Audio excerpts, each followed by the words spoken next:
Surprise attack! You encounter an Elboim Mimic. Hello. Ah, where's the music in this game? Well, it just continues from here. No music.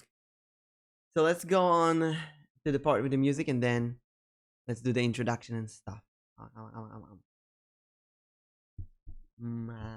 Hello, hey Pinky, hey Factoidal Dragon. I'm doing great, how are you? Let's see. Luca awoke to find himself face down in bed. Oh, Luca, we need the earphones. So a lot of saucy stuff happens. Hey Pony! Hello, good morning. I hope you don't mind that I warm my coffee in the microwave. Kind of embarrassing to admit. But it makes it so much simpler, faster. You know? Just a touch of cinnamon. He moaned into his pillow. Why would Gran drug him? Oh, right. So, the entire town is a mess of creepiness and darkness. Our grandma is not really our grandma. She's part of some kind of resistance, and she has some kind of poison in her jam, and we ate some of that jam. And today there's a bomb that's going to explode in the festival and freeze everyone in town. This game. Or rather, why was she trying to drug Mr. Nuncreed? And we ate from that jam, we fell asleep. Shaking the questions from his woozy head, Luca snapped back to the matter at hand. The festival. Okay. So, the play is Luca. Make on pies. Gotta remember all the voices. And great now I'm watching you. Oh, thank you. You complimented me so much. Game, give me some music. Music Doko. Oh, it's my friends. You gotta remember the voices. I gotta shrink myself a bit. Let's be here next to Luca. Where have you been? Yeah. Oh, yeah. Grant put something in the jump. Yeah, we know. Secret message for secret conspirators. Not this one. This one intended for Mr. Nuncreed. Put me to sleep. Whoa. Sly devil. I got a Sly. So the only one is wondering, this game has many different timelines. And we die in one timeline, we go to another to try and get more, to advance more in the other timeline. So it's a weird game. I think she's trying to remove him from the equation. He might be in danger. Have you found anything? Oh, we looked around and haven't seen anything on yet. Your granny's nowhere to be found. But Mr. Uncle is just loafing around waiting for the speech. What speech? My guest is gonna put on the podium. Everybody's gathering in the stage. Let's move on. Hey, Harry, Ron, and Hermione. Come on, game. I need Augustus some sweet music. Valentine nervously wiped his brow. Oh my God, the whole town. Oh, this is long. Hello, Beacone Pond. I'm Augustus Valentine, your mayor, and I suppose you already know that. Pinky, hi. Oh yes, before we get started, just wanted to take a moment to recognize someone who couldn't be here today. The town wouldn't be where it is today without my father, Sharper Valentine. Okay, so summing up the story of this game.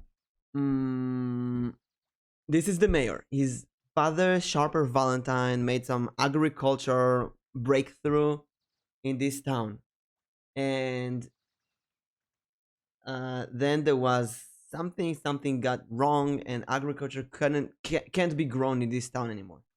Some kind of experiment, and the entire Valentine family has been screwed. This guy is still the mayor, but the rest of the Valentine family are trying to go back to the days of their glory or something. And they are willing to do some nasty stuff for that, including kidnapping and killing children, as we've seen in some other timelines. So I thought we could begin with a round of applause befitting such a great man. If it not more than all the Carter deserve. Gus cleared his throat and awkwardly loosened his tie.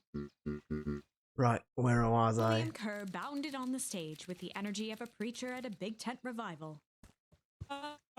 That's the bad guy. Gus Valentine, He everyone. gave Gus a hearty slap on the back and motioned him off the stage. Let's hear it for our mayor. What a great turnout. Oh heck, I didn't prepare anything. But I suppose I could say a few words. Would be a shame to waste such a beautiful podium. Mr. Kerr pulled a thick stack of note cards out from his vest. Oh, finally we have some music. This is how we should have started the stream.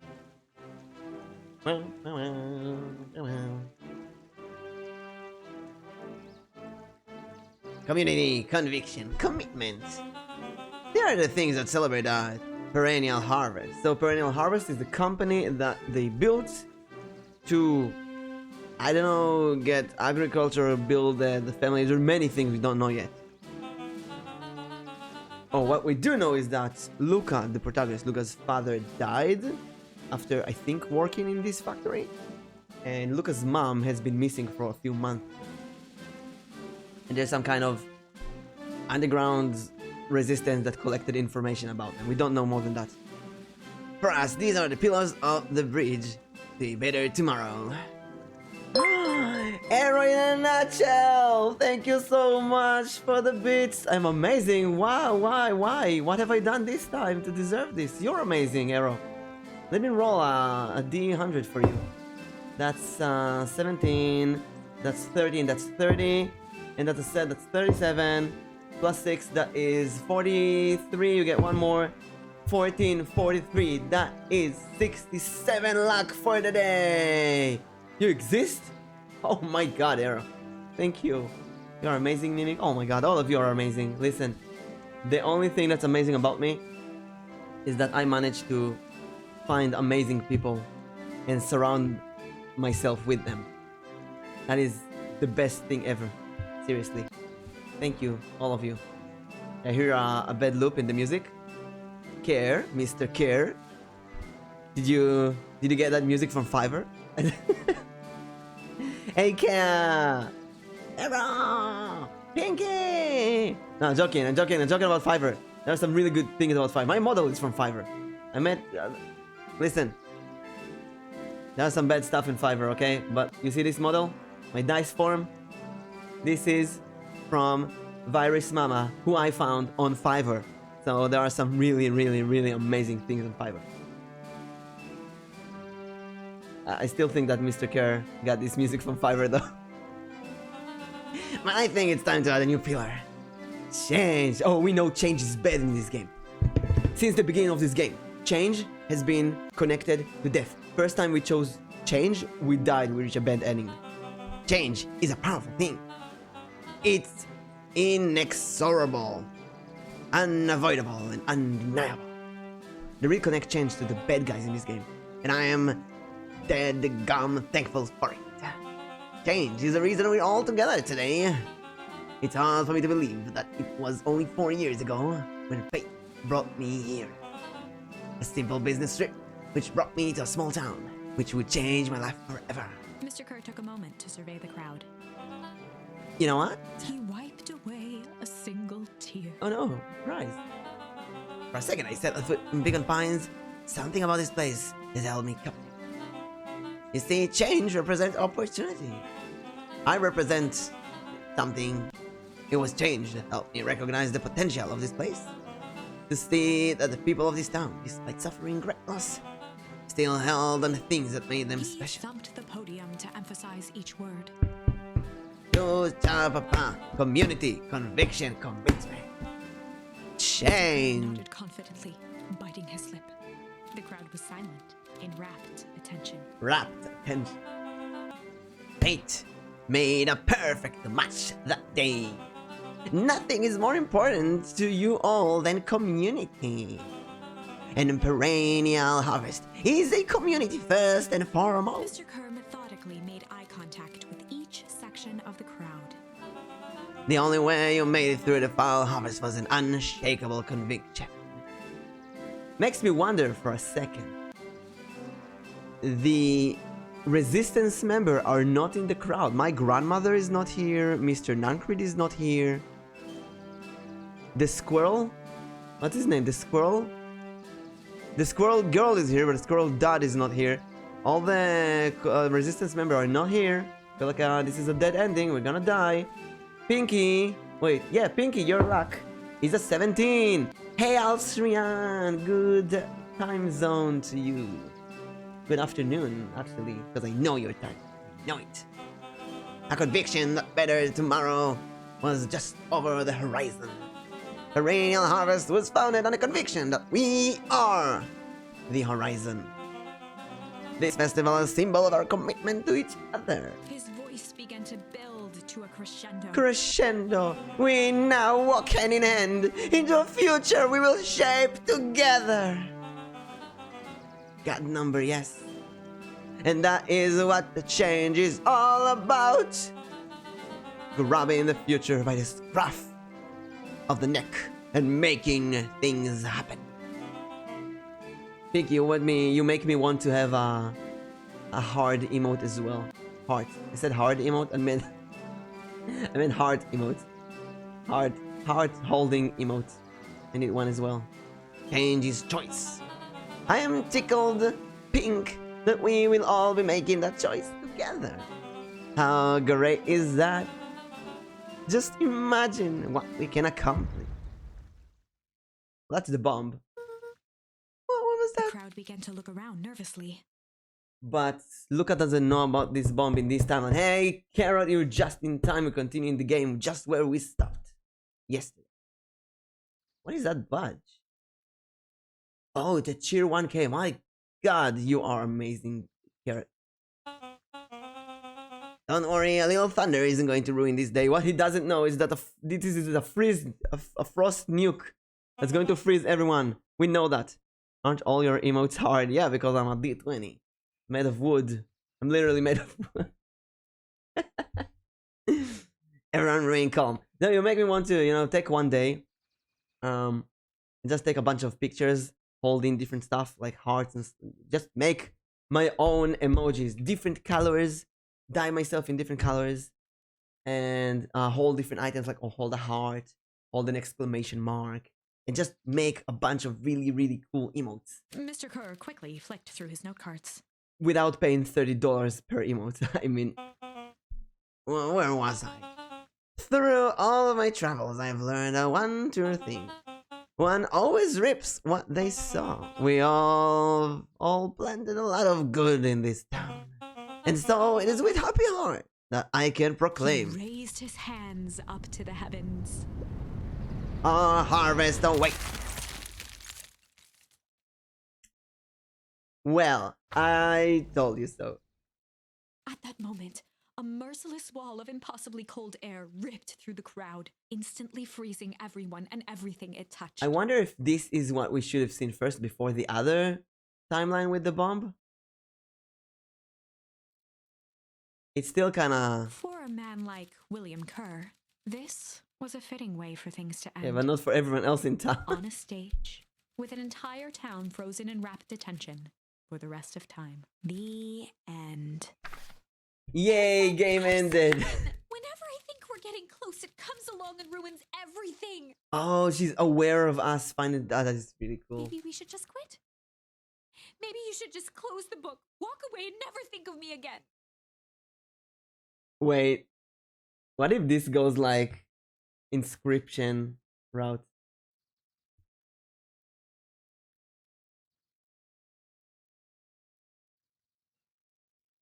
Wait a second.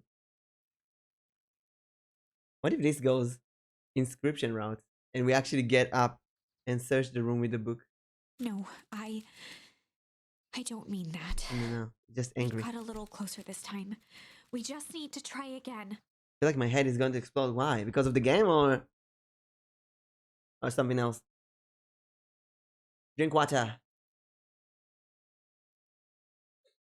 Water.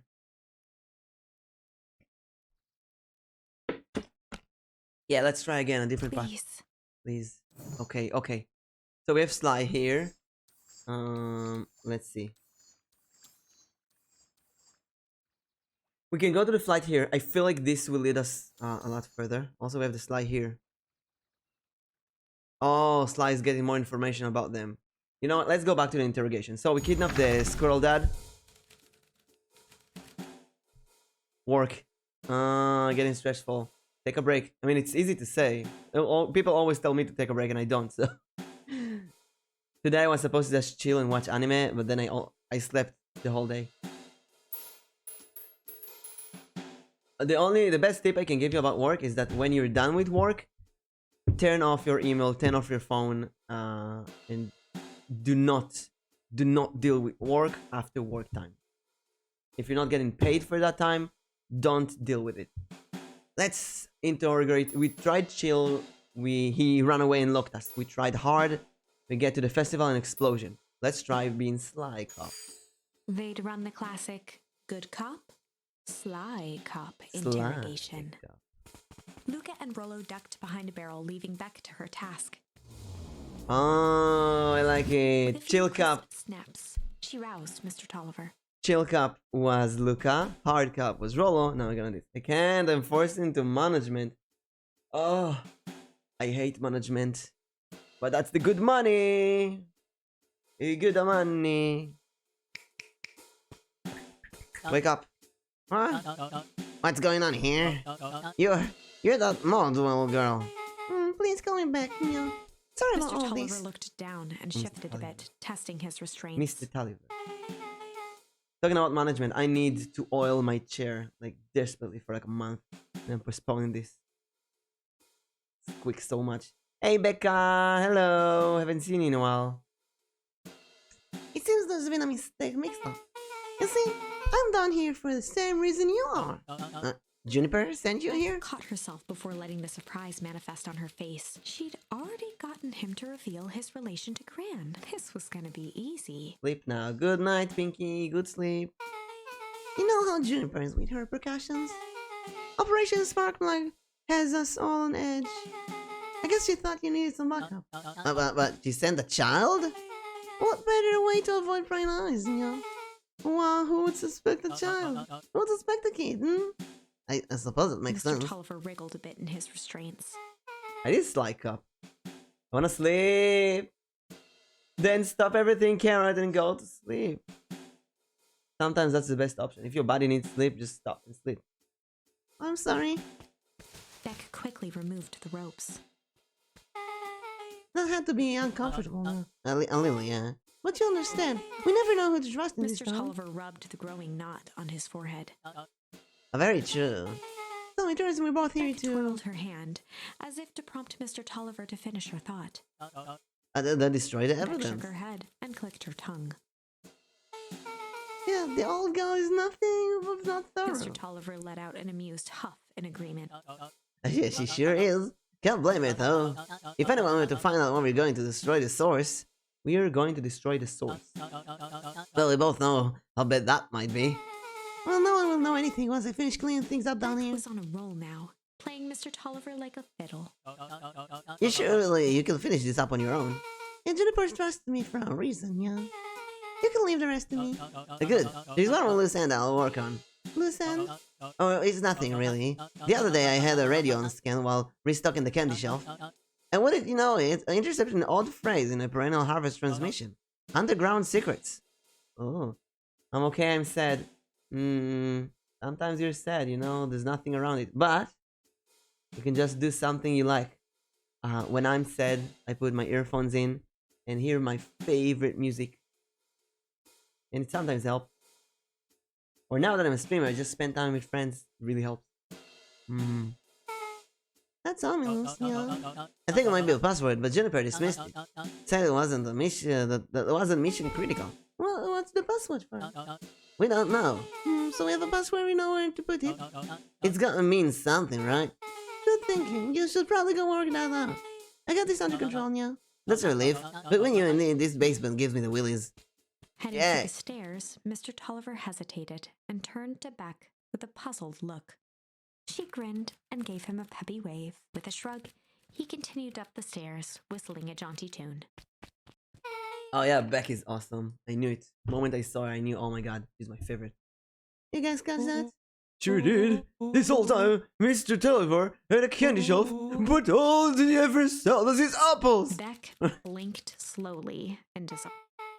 The password roll. Oh, well, sure, but once things are back to normal, I'll be having a warn Mr. Tulliver about the candy shelf. Fine. In the meantime, I've got an idea. She turned to the table and began tearing small scraps of paper. He said he heard your password in radio. Any good spy transmission is never what it seems. Beck marked each scrap of paper and leaned back. We just need to find the hidden message. Oh, okay. What's another word for underground? Buried? Covered? Could be a cover-up. Maybe it's one of these, each letter is a number thingies. So U would be 21. N would be 14. D would be... Oh, it's an anagram. Non-Creed's drugstore. Luca and Beck looked at Rollo with amazement. Well, that was incredible. Where is a nerd who reads comic books and do the puzzle thingies? Well, either one of that was Cred's new drugstore. Yeah, I think you were right the first time. How'd you do that? What can I say? I love ciphers. Well, I guess we know where to go next. Investigate Non-Creed's drugstore. My friend Bad banned me. Aww. You know, they don't deserve you then. Get other friends, better friends. You're scared, we have to there. Oh, sorry. You kids have this Mr. Tulliver around, have you? Alright, she and Mr. Tulliver and Mr. Non-Creed. Non-Creed? Yeah, I think. No, wait. Wait a second. She and Mr. Tulliver and Granny are together. Mr. Non-Creed, who killed us in another timeline, is not with them. We talked to Mr. Non-Creed, who wanted jam. We asked Granny to give us jam to deliver to him, and she gave us the jam to deliver him. So he's someone else. Oh, this game. Replaying this game would make so much sense. Oh no. They got me riding around like the last slice of pie. I swear that man will be late to his own funeral. Oh, the music.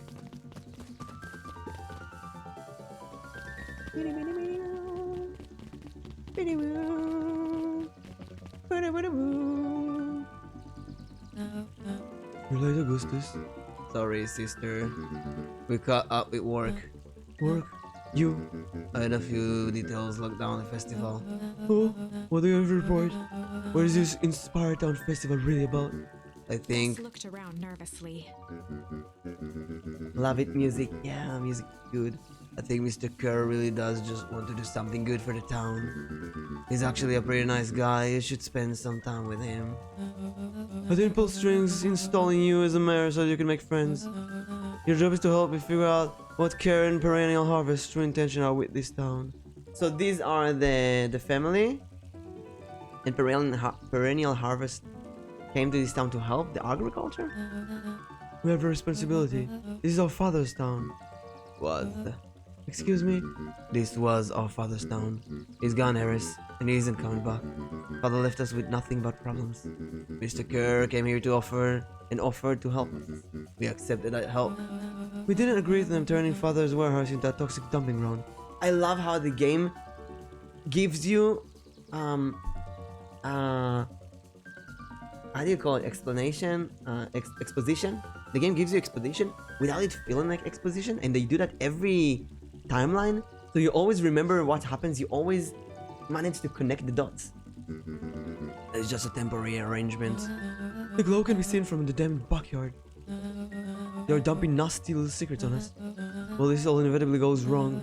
What do you think will be blamed? Harris's cry hung in the air. We have a new choice to make, sister.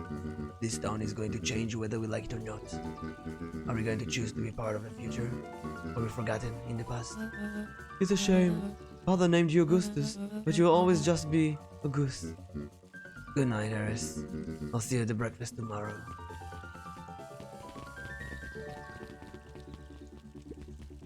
It's getting like children. Oh, it's getting very late.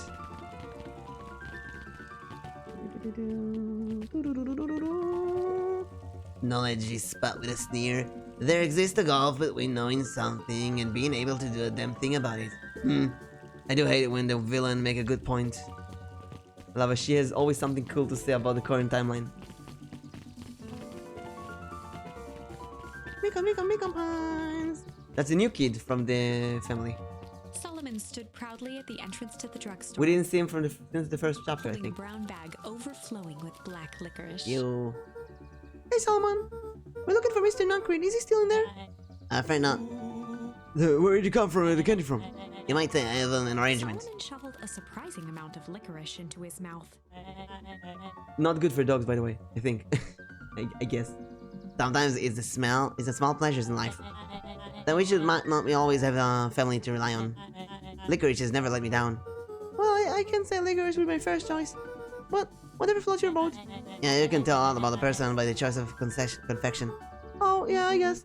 I like sour grapes. Certainly you do. Certainly you do. I always wondered if Mr. Nuncreed kept licorice in stock. You must eat enough for you to make it worthwhile. There are many ways to earn loyalty. For some, it's just an easy called hard cash. There he goes.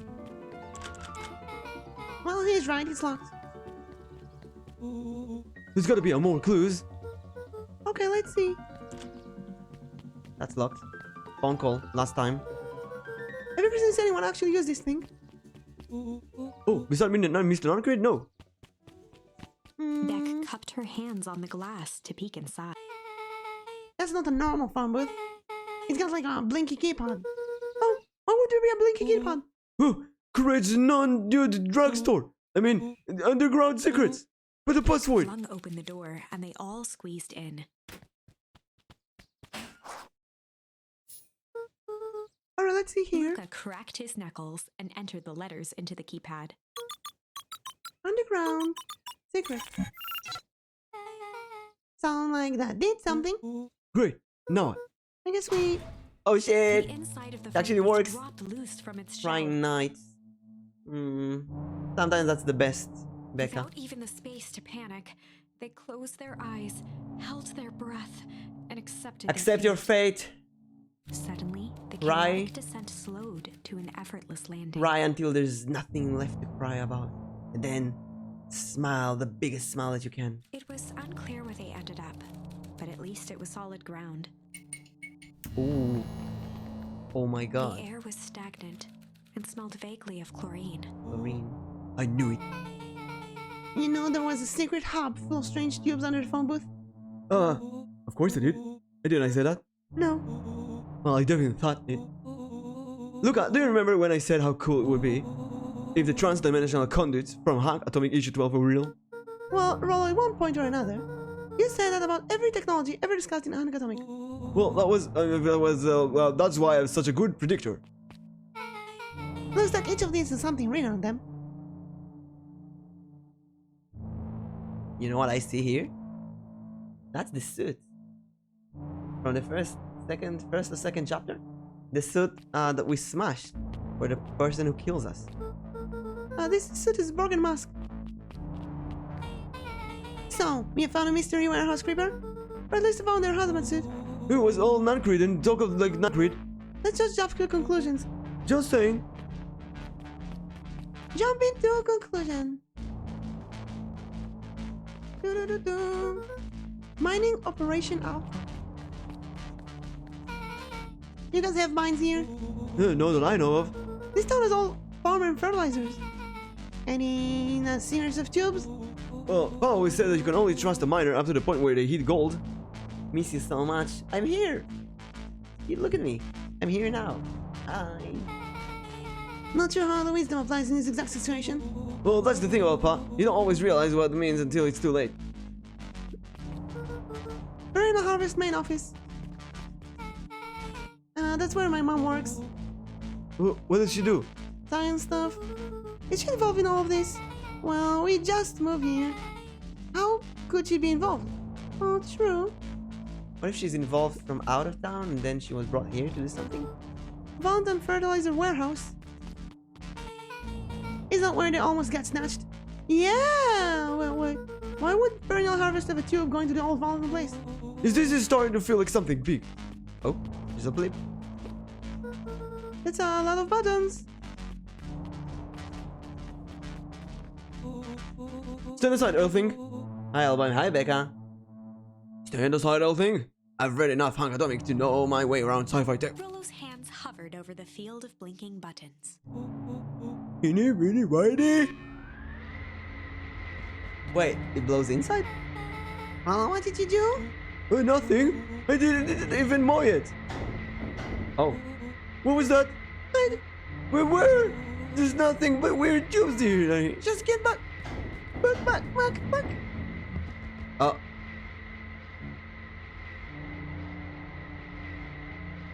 Shit. Shit. Awesome.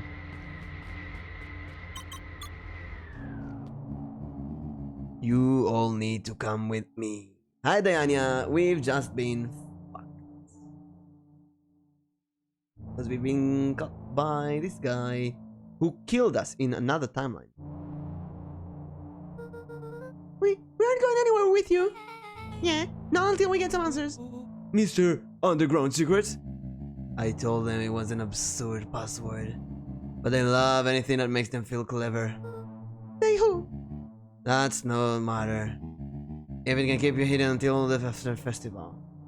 What are you doing today? I'm doing great. I slept a lot today. I might be able to save your skins. We don't care about our skins. Hold on, I like my skin. This all stops now, Nancrid. Joseph waited for a moment in silence. You sound just like him. Who? Walt. It's my dad? You don't get to talk about my dad. You know, your father and I were friends back He before gestured toward the strange tubes. all of this. That's a lie. It's true. I used to bounce you on my knees. What happened? Same thing that always happens. Reality, complications, life. We were a team, Walt and I. An idealistic doctor and a right-eyed pharmacist. Both hell-bent on helping folks. So, you were his psychic? No, we were partners. He helped the patients and I helped him. Yeah, total sidekick. Nuncreed let out a Cute you are, groan of Elboim. a Thank sigh. you. I'm sure you're cute as well. Everyone is cute. These characters are really cute as well. Look at God. Look at them. Look at. I wanna grab the chicks. I wanna pet every one of them. Hey Waffle, you're just in time. We reached another dead end, I think. We went to the festival. Everyone froze up again. So we started a different one. We got in here, and now Mr. Nuncreed is here. I don't know, stopping us and started telling us about the work with Luca's dad. Luca, I need you to know this. Oh, he's gonna kill us. I need someone to know this. One day, Sharper Valentine comes to us. Says he's got an opportunity. He found something he didn't quite understand. And he always was willing to pay us both handsomely to help him understand it. And my dad said no. Your father and I both believed in helping people. But the thing I could never get him to understand was it's a lot easier to help others if you help yourself now and then. Classic sidekick into villain plotline. Walt loved being righteous almost more than he loved his family. He was wrong about one thing though. Where he begged me not to take Valentine offer, he said, Joseph, if a person says yes one time to Sharper Valentine, he'll make sure they keep on saying yes to him until the day he's dead and gone. He shook his head wistfully. Sharper's long gone, but he still got me saying yes. Is there a point to this stop story? Not really, no. Just an old man trying to delay what needs to be done. Nuncreed took a menacing step towards the children. Oh, he's gonna kill us. Try to keep you safe. Try to keep you and Juniper out of this. But you forced my hand. Luca began to laugh. What? You really didn't know? My gran isn't out of this. She's been scheming right under your nose. Juniper. Yeah, seems like she's planning to crash in the town party. She's going to disrupt the festival. Why would The she? color drained from Nuncreed's face. Oh, maybe he's not gonna kill us? Maybe he's not gonna kill us this time. How does she know? Apparently she knows a lot of things. What? Yeah, let's just say that isn't the only underground lair we've busted into today. Yeah, and honestly, hers is way cooler. She got mobs and explosive and bad intentions, big man. Nuncreed grabbed Luca by the shoulders. Oh shit. His eyes were frantic. You need to tell me what she's going to do right now. She doesn't understand what it is she's messing with. Tell me now, she's in danger, boy. I don't know. She had a mop and a mark and a fountain in the Tower Square. The fountain? Why Jolt was... of realization struck Mr. Nuncreed. Thank you, Elboim. No, thank you, Becca. She knows about the source. What the heck is the source? If she tries to destroy the source, it could catalyze and... Dear God, she's going to freeze us all. Okay, there's something in the fountain that's called the source. And whenever they try to destroy that, it catalyzes and freezes the entire town. So, they're not trying to freeze everyone. They're trying to destroy the source, but they don't know how it works.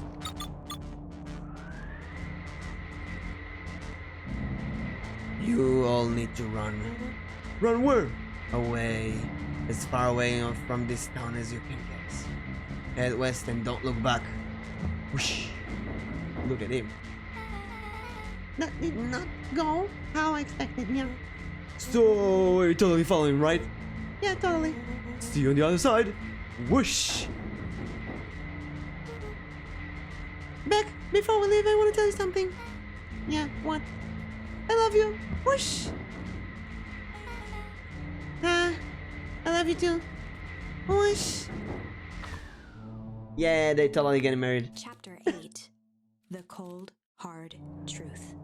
Beck leapt up, allowing the suction to yank her into the dark.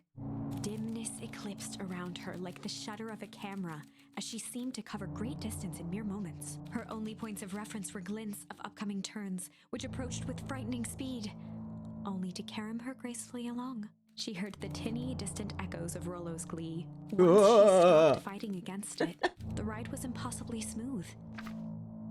Then, all of a sudden, as if minutes had passed in an instant, light blazed into view. A burst of wintry air snuffed across her face, and she was flung out into the cold. Oh, it's the bomb already activated. What? We were safe from the explosion because we were in the pipes?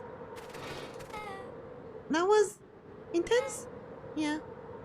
I think I might have farted some fluid under. Any idea where we are? Somewhere cold. Doesn't look like it got any of us. It didn't feel like we traveled that far. So where did it all go? This place sucks. Oh, they want to blow up something up here anyway. Oh, they want me to find it, I suppose. We're gonna catch up to Nuncreed. I think it went that way. Oh shit, that's... Is that the first... This is where my house was, I think.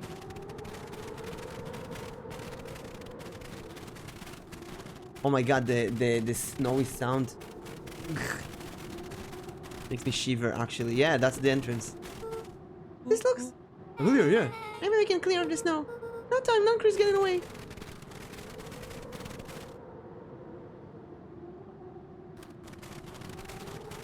What are these barrels here? Oh, they're starting to feel really familiar. Maybe not the most cherished of all things Beacone combines, but this does look like some of a frozen replica of time. Oh, I get it. It's so obvious now. Mr. Nuncreed is an alien. Rollo. Stick with me here. His species can only live in sub-zero temperature. Oh boy, here we go. The source is their base camp dimension, so naturally they keep it cold. We found it by traveling through the metallic wormholes back there. The final objective, kill us all and shapeshift into a Beacone Pines citizen in the choosing. The fluffy slippers are here. Hey, Annie Bunny Bun Bun, get on my shoes. Get on my feet. I cannot believe how many people agreed to be my slippers. I can't imagine how fluffy you are. Thank you for joining me in my adventure. It'll be you in one foot, and Misana on the other foot.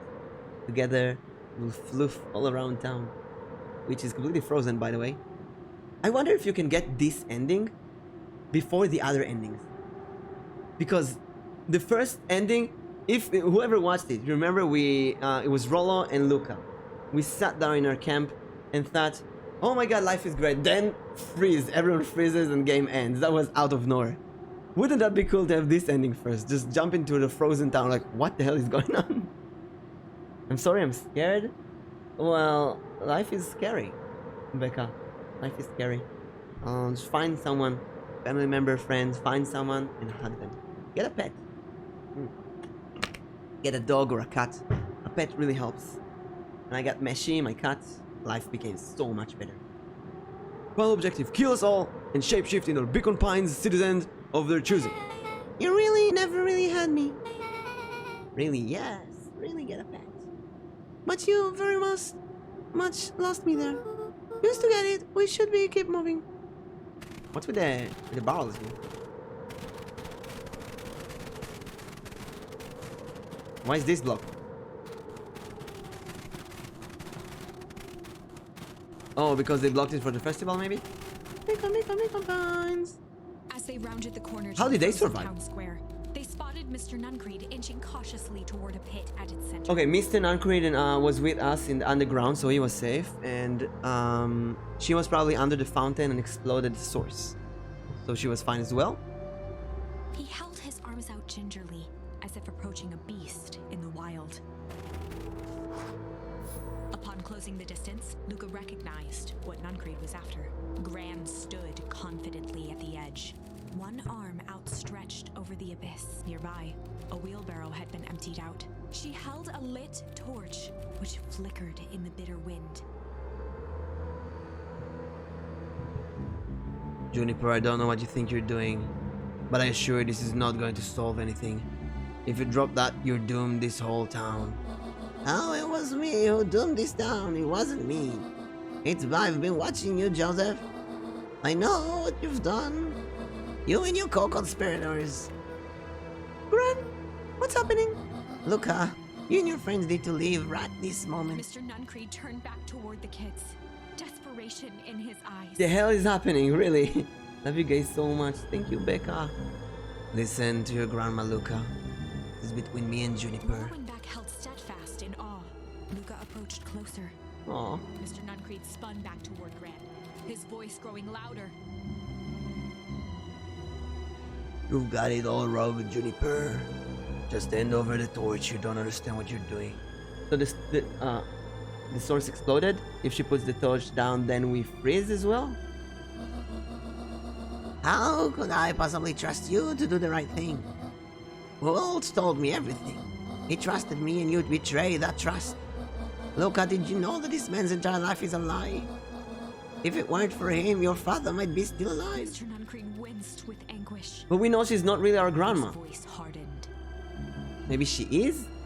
That's not They true. both now yelled, not to each other, but at fate itself. The writing of this game is brilliant. There's so many twists and turns. I have no idea what's going on. Making their peace with long-held burdens. The wind howled with encouragement. Wall was like a brother to me. We just had different ideas about how to affect change. Very convenient that your way just happened to lie in your pockets. Nah, that's not fair. Menaced at each other, both catching their breath. The moment balanced on a knife's edge. Moment balanced on a knife's edge. Question, yes, ask me. Emotions and memories. Luca's mind flooded with questions. The wind calmed, as if to give him the stage. Weep. And in the stillness, he began to weep. It was all just too much. Falling to his knees, Luca whimpered softly. The tears crystallized as they hit the snow. Gran stared at Luca for a moment with warm sympathy, remembering why this was all necessary. This all makes sense soon, Luca. House sleep. Music. Earphones. Music. Music, music, music. Soft music. Sleep music. Go to YouTube. Type sleep music. Put earphones in your ears. Close your eyes. And sleep. Then everything can go back to normal. I promise. She stiffened up and brandished the torch at Mr. Nuncreed. You can't hide behind those people any longer, Joseph. Once their precious source is destroyed, we'll see where the loyalty falls. Juniper, don't. Ignoring his final plea, Gran flung the torch into the deep darkness. No. She smiled and exhaled in relief. Mr. Nuncreed moaned in resignation. No. The torch echoed as it ricocheted down the hole, punctuated with a thunderous thud. You see, Joseph, I've learned one very important lesson in life. If you want things to change, then you must be willing to. Before Gran could finish, the ground shook her to silence. Freeze bomb.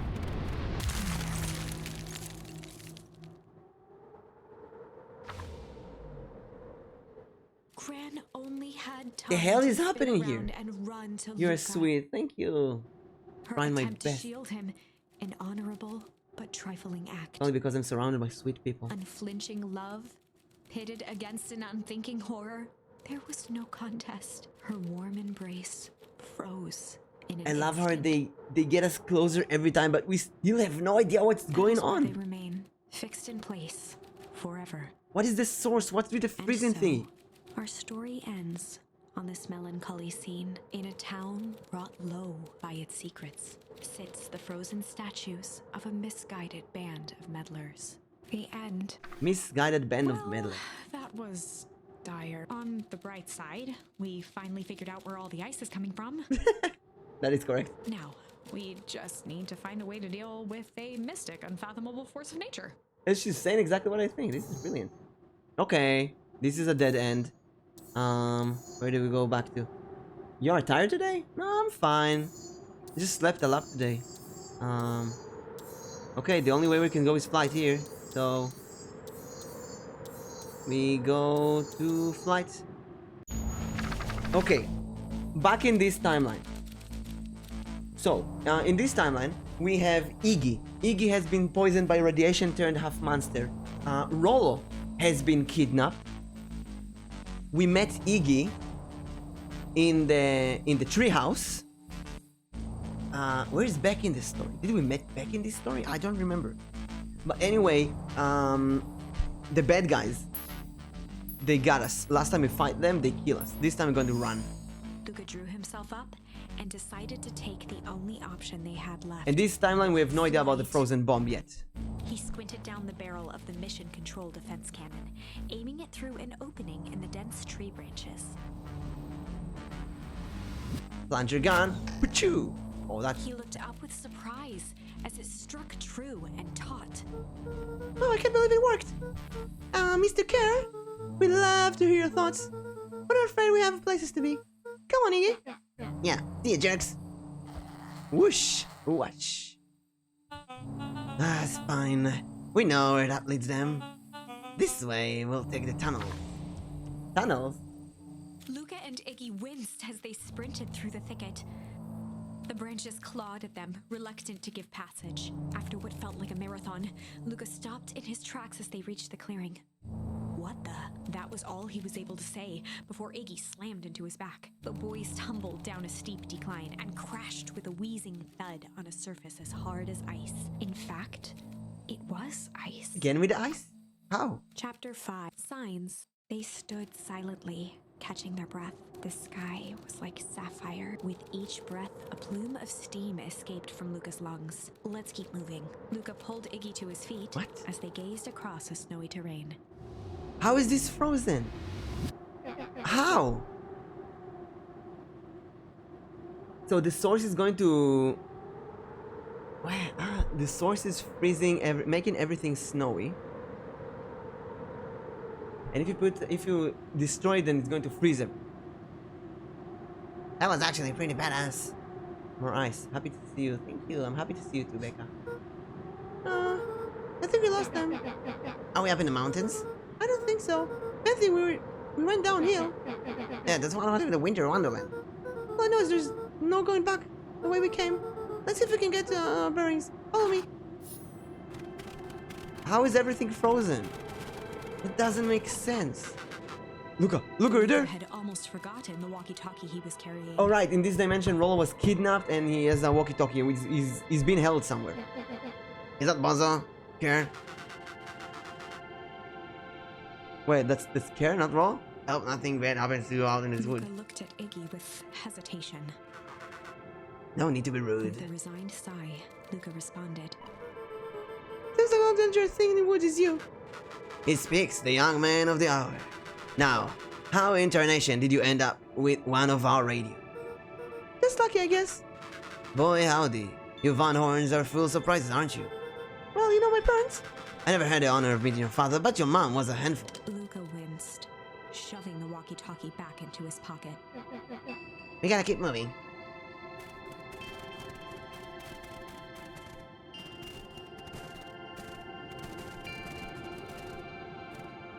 What is going on in this game? What's the readout? Sitting just above 258 Kelvin. That's a bit down for last time. Should we keep reporting, Mr. Kerr? Oh man, still within safe ranges. Maybe it's spreading, but it's under control for now. I'm eating dinner food now. Okay. What are you eating? Guys, even a small nudge in the equivalent could cause a cascade. Dude, relax. Just a few more sides to hit before we can patch out. Let's get this over with. So they're making some kind of freezing machine that's very sensitive. If you touch it, it explodes and freezes everything. What's all this? Oh, hard to say. It's all the snow. I think it's down sign. I can almost make out the letters under there. What town would this ever be? It's gonna be another town in dip into the Whip Woods. I'm looking at evidence to the contrary. Let's figure out what we're dealing with here. Step 1. Snow's gotta go. I'll see what we can do. How do we get rid of the snow? We can finally play Overwatch 2! Yay! I wouldn't recommend it though, you know? Play better games. Oh. Oh wait, we can play non-addicting games. Like this one. It's a cute story game. That is going to... we're gonna know everything, all the answers. I know I love sucking at games. Stared in disbelief at the sign that now clearly read. Honey bunny bun bun bun bun bun. Bun bun bun bun bun. Have we talked? Honey bunny bun bun. I heard you sing. That was very impressive. Very beautiful singing voice. Honey bunny bun. This doesn't make any sense. Thank you. No, thank you for blessing my ears. And blessing my feet.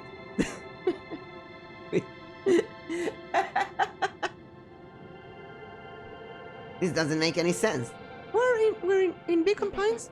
How's that possible? We ran away from town. How did you get back here? Well, I guess we get turned around. Where did all the snow come from? Well, it's been colder than normal lately. Yeah, that's a pretty big difference between sweater weather and this Arctic hellscape. Oh, we did wear a sweater at the beginning of the game and said that it's been colder. Hydrate, thank you, fanboy waffle. Ah, I love waffles. Are you all Aniban, fanboy waffles, Becca? Are you all VTubers? Are you becoming VTubers? Why don't you become VTubers? Join us. Become VTubers. And maybe you are VTubers and I don't know. Yes! Aniban, yes, you're a VTuber. Yes, you're gonna be a VTuber. The battle we fought at before, it was cool too. Maybe all of it leads to one source. Oh, you think it's related? What the hell is going on? We're gonna get you some answers. Let's keep moving. I will join, yes. Join the VTubing. This stuff looks familiar too? Yeah, it looks like the barrel near the puddle pushed you into. Yeah, shoved me into, yeah. That's how you make me a monster. You asshole. The fencing listened, each chain link encapsulated with a translucent layer of ice. Looks like the stuff they put up around Whipwood. Yeah, the stuff who put up? I don't know. Roll my luck. Hey, Dr. Sucksay! Your luck for today is a 10! The perfect number! Yeah! Honey Bunny Bun, you're trying to be a VTuber. You know what? You will make it. If you have any questions on how to be a VTuber, just DM me. I'll do my best to answer. I'll tell you everything that I wanted people to tell me when I just began. It's all frozen. Looking down at the frozen stream, Luca could faintly see a school of minnows encased in the ice. Maybe we can even collab. Whatever happened here, it happened fast. The fish didn't even have time to run. Oh, you know, swim, run. Swim, run. The crunching of footsteps trailing Luca went hush. He looked back to see Iggy's face twisted with confusion. Everyone's gone. What? There's nothing here but more snow. There must be an explanation to all of this. We have to keep looking. You can look all you want. I quit. Iggy, we have to keep going. You don't get it, don't you? This isn't one of your pathetic atomic stories. We aren't going to save the day. We aren't even going to save ourselves. My face is mangled, the town is destroyed, and everyone we ever known is gone. We don't know that. You can't just quit. Do whatever you want. I'm done. I would love to collab sometimes. Yeah, DM me. Tell me what you want to do. We can play a game, we can do a tier list. We can, I don't know. I'm down to almost whatever. Iggy, it's gonna be okay. Luca peered upward at the darkening sky. He let out a long, foggy breath. How in another timeline, they did not... There wasn't snow. The festival was working. But in this timeline, there is no festival. And everyone there's a lot of snow. Faintly, Iggy began to collapse. Seeing Iggy in such a pathetic state gave Luca a sense of compassion and more than a little guilt. During the first chapter of the game, Iggy was here with his friends. They were bullying people. This was like their location. So maybe coming here again reminded him of his friends. It is getting pretty late, I think. Probably not the gate yet to stumble around in the dark anyway. Luca allowed himself to collapse next to Iggy. Oh, they're gonna freeze now. Let's just rest for a The bit. boys huddled together for warmth and comfort. If not for exhaustion, their minds would be racing, trying to make sense of the events of the day. As it was, all they had energy for was to sit in silence, numb. They're gonna be literally numb in a second. Because this is another dead end. The way the snow covered everything over. Kinda calming. Yeah. I haven't had time to say it, but thanks. Huh? For getting us away from the creep. It sort of froze up back there. Iggy, I should have been apologizing. It all happened because I lost my temper. Nah, that's ball hockey. First of all, you didn't know what the gank would do. You didn't, right? No, of course not. And second, stop that baloney about losing your temper. But I did lose my Iggy temper. motioned sarcastically to his half-deformed face. I'm YouTube. Really? Yes, listen to music on YouTube. Obviously. That's exactly what you should have done. Huh? I was being a horse ass. My Wi-Fi hates me. Well, there's nothing I can do about that. Get an ADSL Ethernet cable. Get the cable, plug it into the wall, plug it into your PC or something. Me too. Get next to the Wi-Fi. Get closer to your Wi-Fi.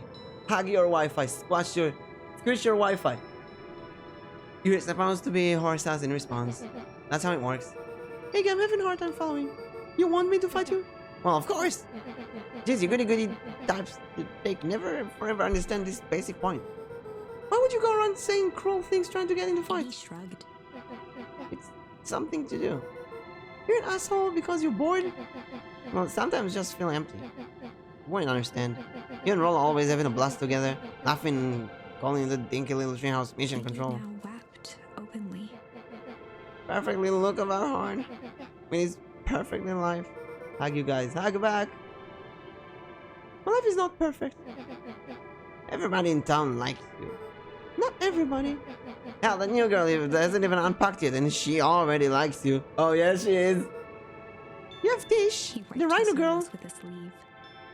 Might get better Wi-Fi when I have moved into new apartments sometime. Can't wait. I love Tish.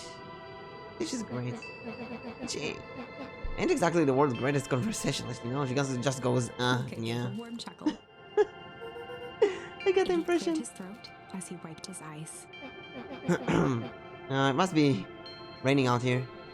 Yeah, definitely Iggy rain. arched into a wide yawn.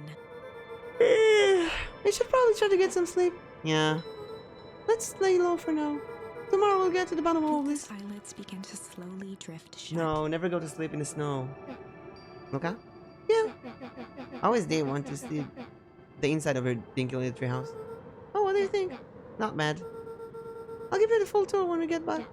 You know what? That's all Luca could whisper before succumbing to sleep. Iggy snuggled in some more.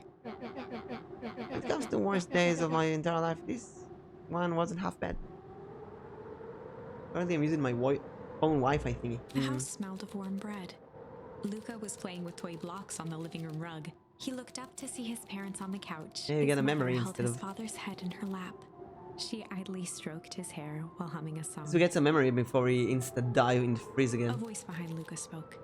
This is how you remember them, huh? Luca turned to see his own face, the doppelganger from his dreams, still clad in a yellow hazmat suit, still carrying a look of disdain behind empty eyes.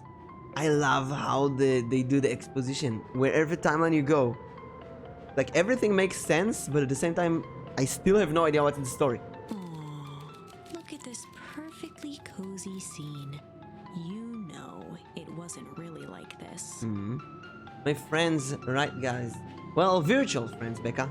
Virtual friends. You need real friends as well. The figure picked up a toy block and inspected it. It's amazing the facades that one can build given the right materials. I feel like our memories have been falsified, maybe? Not that I blame us. These are a child's memories.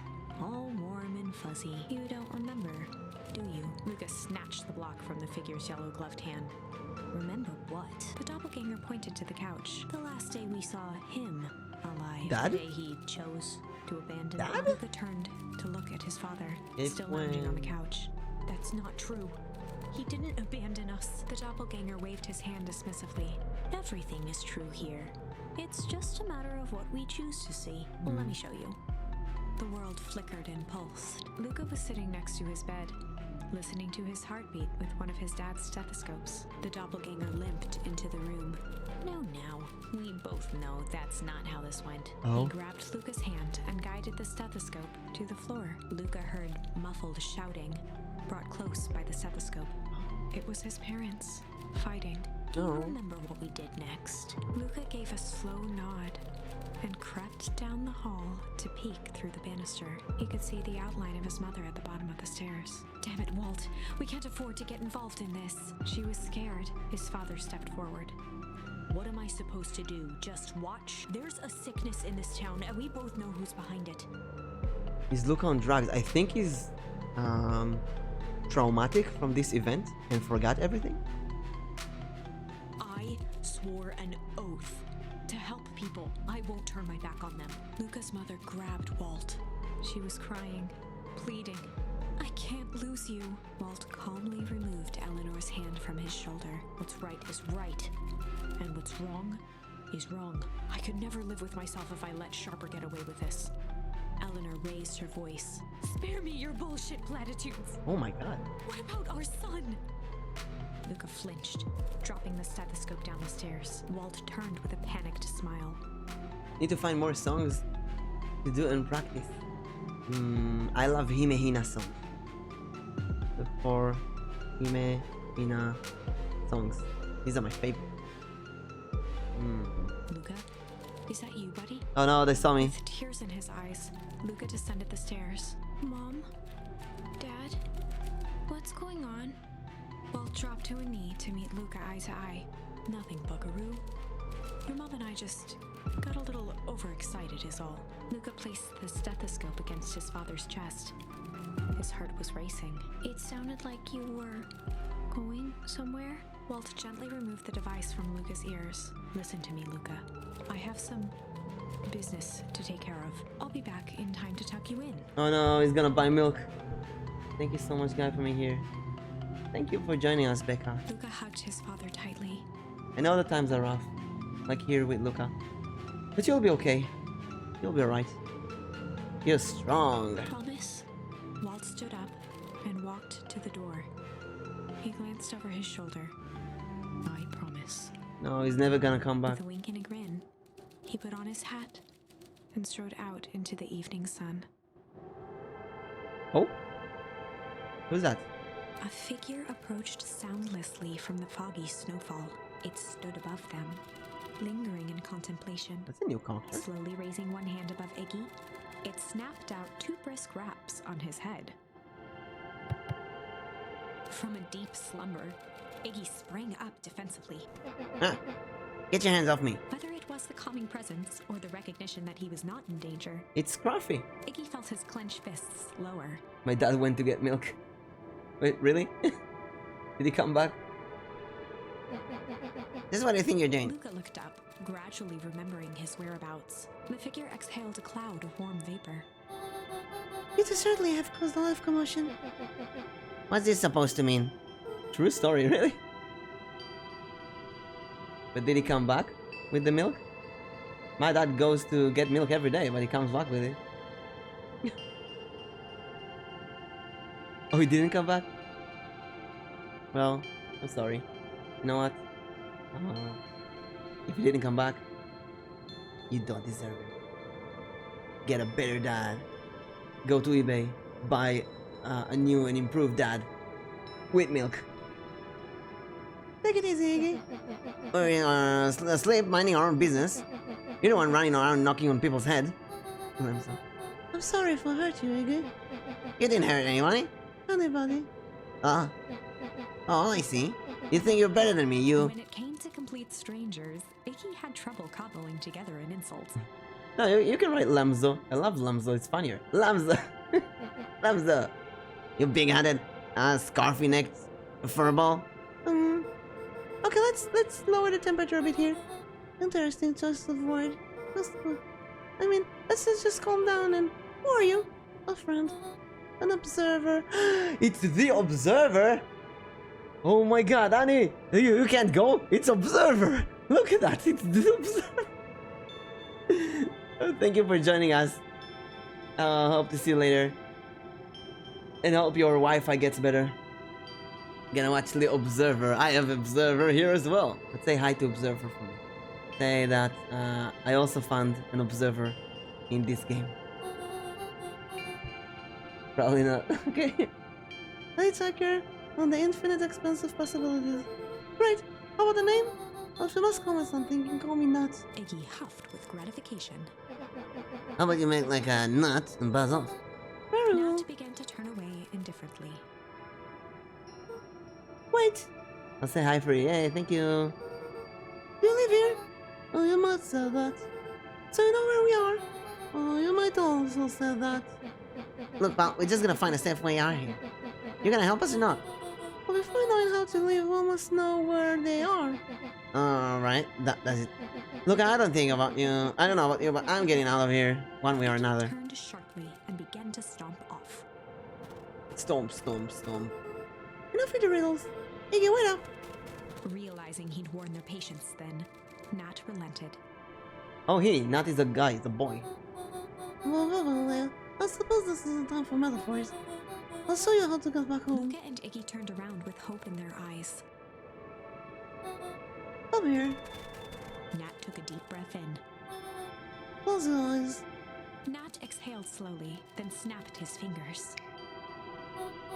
I'll open them. For a brief moment, Luca and Iggy let themselves believe that some great magic was about to unfold, until they opened their eyes and found themselves in the exact same place, cold and disheartened. This is your home. This is Beacone Pines. Look now, we don't know how we got here. Maybe we stumbled through some time travel gate in the Whipwoods, or we teleported some alternative universe. Or this is all just some cruel experiment by carrying his goods. But this is not our home. Oh, you're inching closer to the truth. Unless the reality is much less fanciful. And just give us to the street then. A little bit. As I said, this is Beacone Pines. The original true Beacone Pines. You both grew up here. But this town you called your home for the past several years is a replica. What? A remarkable achievement of engineering, to be fair. But a replica nonetheless. That's impossible. It's too much work. You need like a whole town to replicate a whole town. Yeah, indeed. To pull off such a feat would require immense labor power. That which could be moved only would be moved.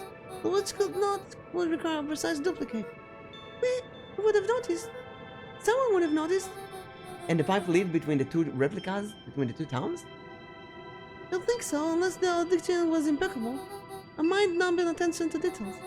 As for the innumerable trivialities which complete the tapestry, well, you can leave that as a miraculous thing we call the brain. It has a real version of discontinuity, a revulsion of even. The brain was a wonderful way of smoothing out the rough edges. Keep us sane. This is why my house is not there, and the way to the camp is to the treehouse is blocked.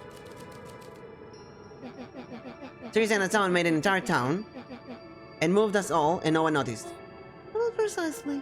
But why? What is the question that can never be answered with certainty? The best way I can do is to uncover. Matt narrowed his eyes, furrowed his brow, and uttered, The source.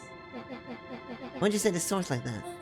Why indeed? Luca began to laugh uncomfortably. It's all ridiculous. There's no way we could do that. They could do Down that. at his feet, his eyes started back and forth in contemplation. With a sudden pain, a thought struck him. If this is really is our home, He sprinted off into the pale distance. As Iggy turned to follow, Nat called out. Iggy, it's not too late to turn back. Simple head was where we put.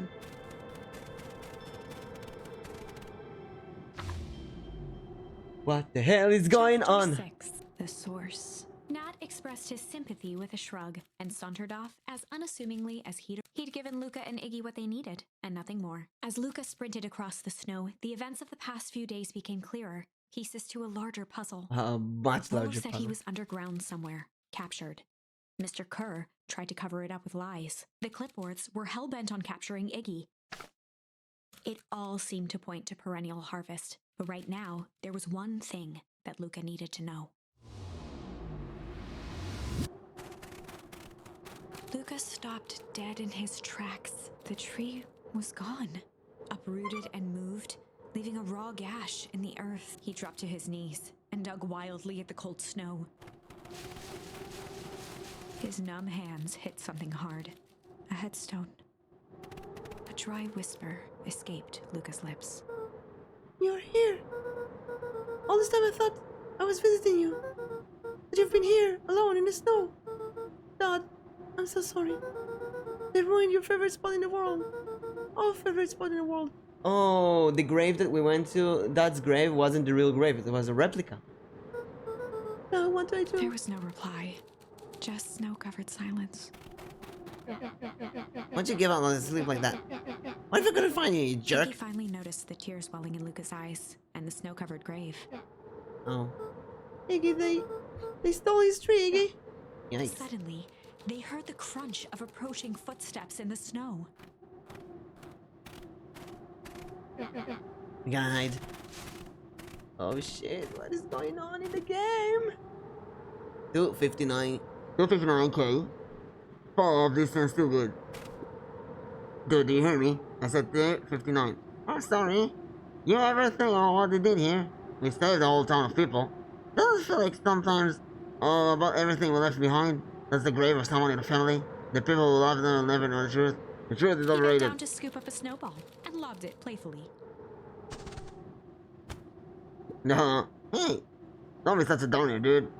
We took this job to change the world. Yeah, come on. Oh, it's lunchtime. Oh my god, what is this dance move? Oh, waiter. So they saved everybody in town because of something? Yeah, I thought I was a jerk. The dinguses are there, all literally dancing on Luca graves. stuttered through heaving sobs. I thought I was visiting him. I thought he was with me. Not gonna lie, here's some advice A though. solid smack on the back of his head. Hey, Was any of this helping? what? Sit here in the snow crying like some pushover. Was you helping? Iggy, look what you did. They did. They lied to everyone. Yeah, blah blah blah blah blah. Look, Van Horn, you're a lot of things, but you're not ain't a pushover. Why did I tell you before? When some jerks come at you acting like horses ass.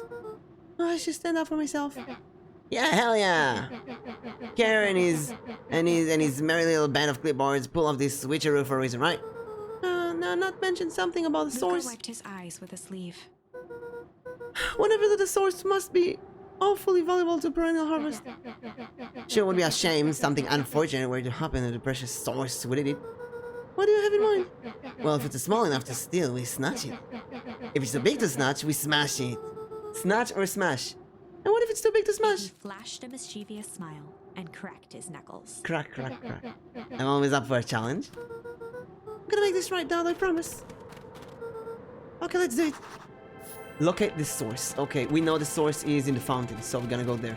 This is not our house because It can get awful cold in this wood, Luca.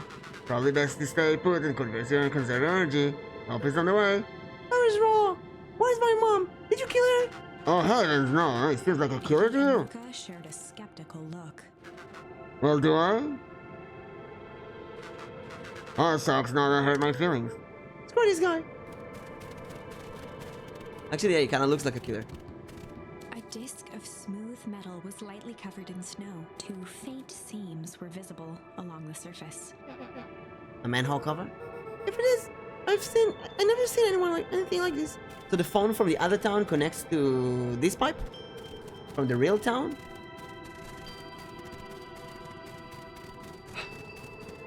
No matter how much you dip into the story, there's more. Wait a minute. If this is the original town, then that means... Iggy darted behind a large pine and began digging furiously. He emerged holding a shoebox with a crude skull painted on its lid. What's that? Long story. So, a few years back, I came into possession of some premium grade fireworks. Not the wimpy fireworks stuff like firecracker stuff like the gift kids. The good stuff. So, why did you bury it under a tree? The long part of the story. You and Rollo were doing some chores in Rollo's chicken coop, and you guys pissed me off for some reason or another. Rolled his eyes with realization. No, you didn't. Iggy stifled a chuckle. Oh, yep. Just wanted to give you guys a little scare. But, like I said, these were some primal fireworks, so I might underestimate things. You blew up the chicken coop? Well, I prefer to think of it as an incendiary decoration. Sorry, but you should have been seeing the look of your faces. Rollo got grounded for months. Well, which is why I needed to stash the evidence and lay low.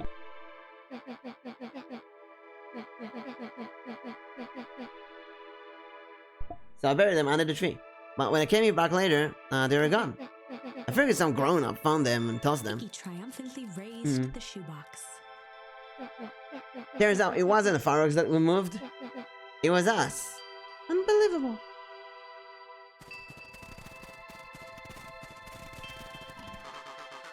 Do you think this is a game?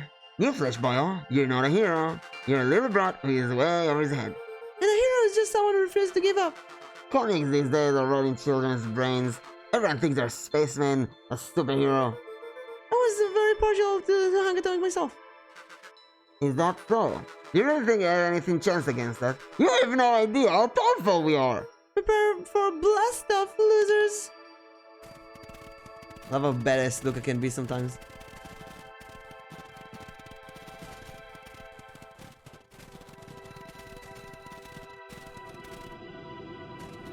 The source.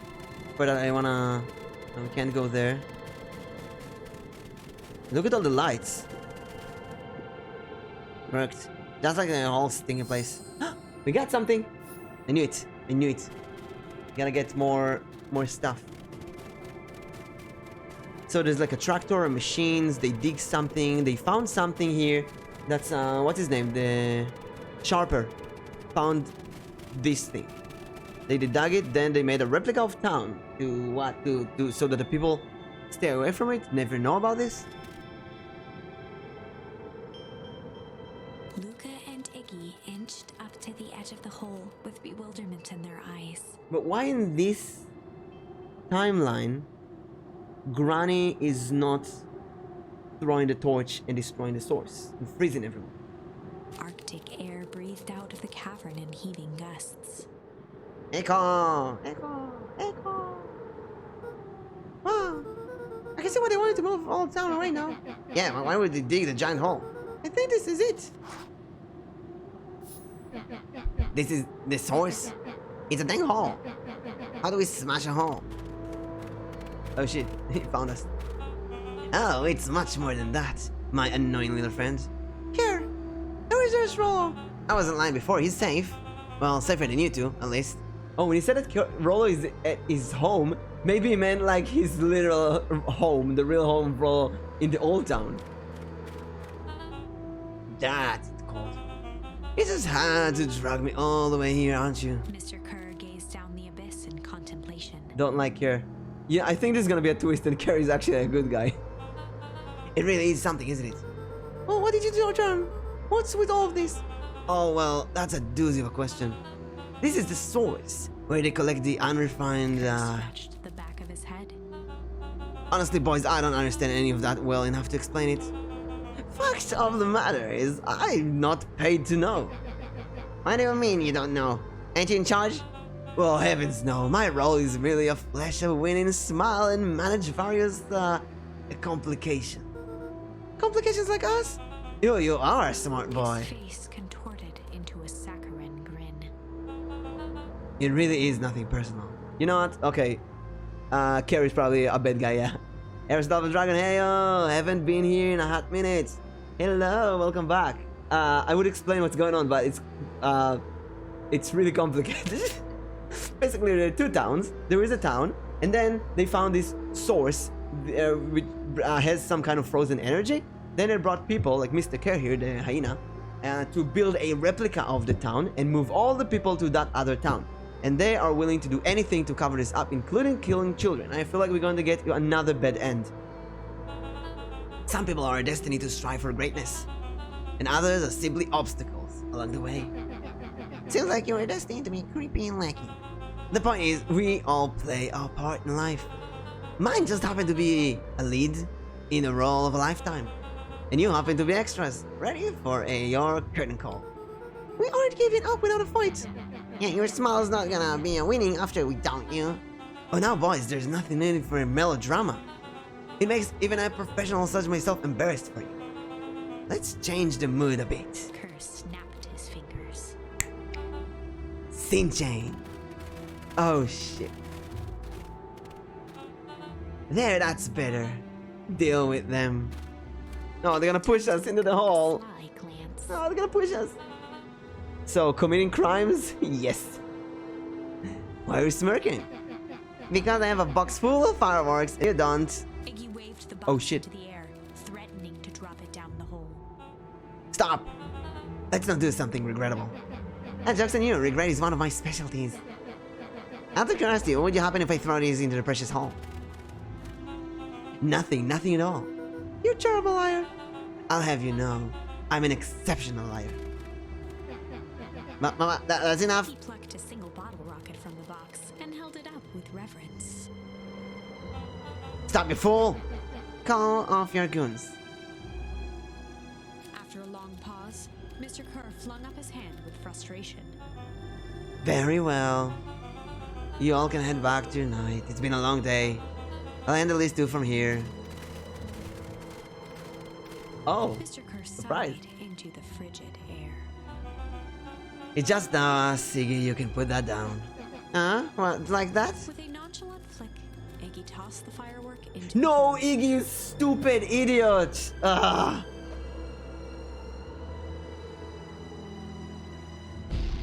Shit.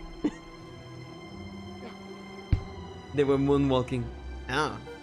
With a growl, Kerr leapt at Iggy, crashing through Luca. Look at Kerr's face. Well, he knows what's going to happen. Oh, Iggy tried to twist away, but in the struggle they both tumbled over the side. the true MJ. Luca dove forward, bracing Iggy's hand just before it slipped. Iggy! His grip was made precarious by the cold, wet snow.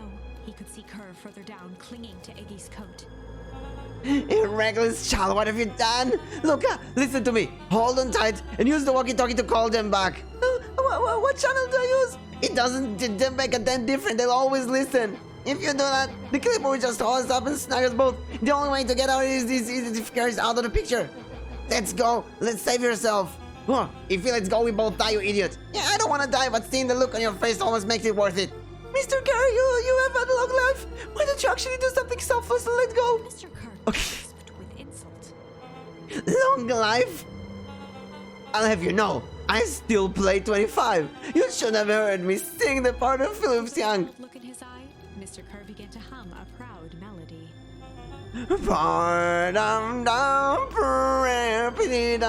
Wow, we can believe this guy. Oh, we got a hum from that. Luca's hand began to cramp. His voice began to crack. Carol, just let's go. No can do. If you want to save your friend, you have to save me too. Luca, look at me. It's okay. Luca felt Iggy loosen his grasp. You're going to kill your friend like that, are we? Every muscle in Luca's body I'm not your friend. Yes, you are.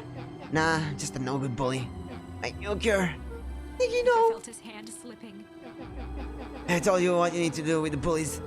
I can't. It's our only way out of this mess. Two birds, one stone. Makes sense for us to fall together. Wakadoos travel in Calm packs. settled over Iggy's face. Look, let me go of this. Iggy's voice Let me do was this. colder than the bitter air billowing from the chasm.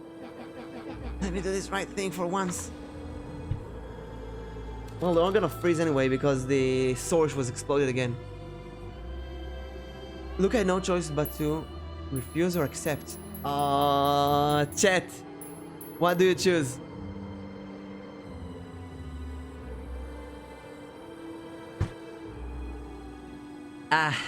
Chat, wake up. Chat, I need your help. Refuse or accept? Iggy's voice was colder than the bitter air billowing from the chasm. Let me do this right thing for once. Accept? Okay, Waffle. We accept. Luca had no choice but to accept Iggy's request. With a quiet blink, Luca watched a teardrop sail down into the howling void. As his fingers slowly gave up, he met eyes with Iggy. Good. No. That's horrible. The two silhouettes were swallowed by darkness. Oh. Alright, you fell with the box. Now, this is gonna destroy the source. And everybody's going to freeze.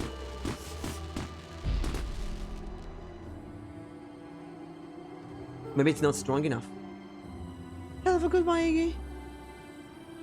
It's not again. You should really stop back. Why? What? Quickly.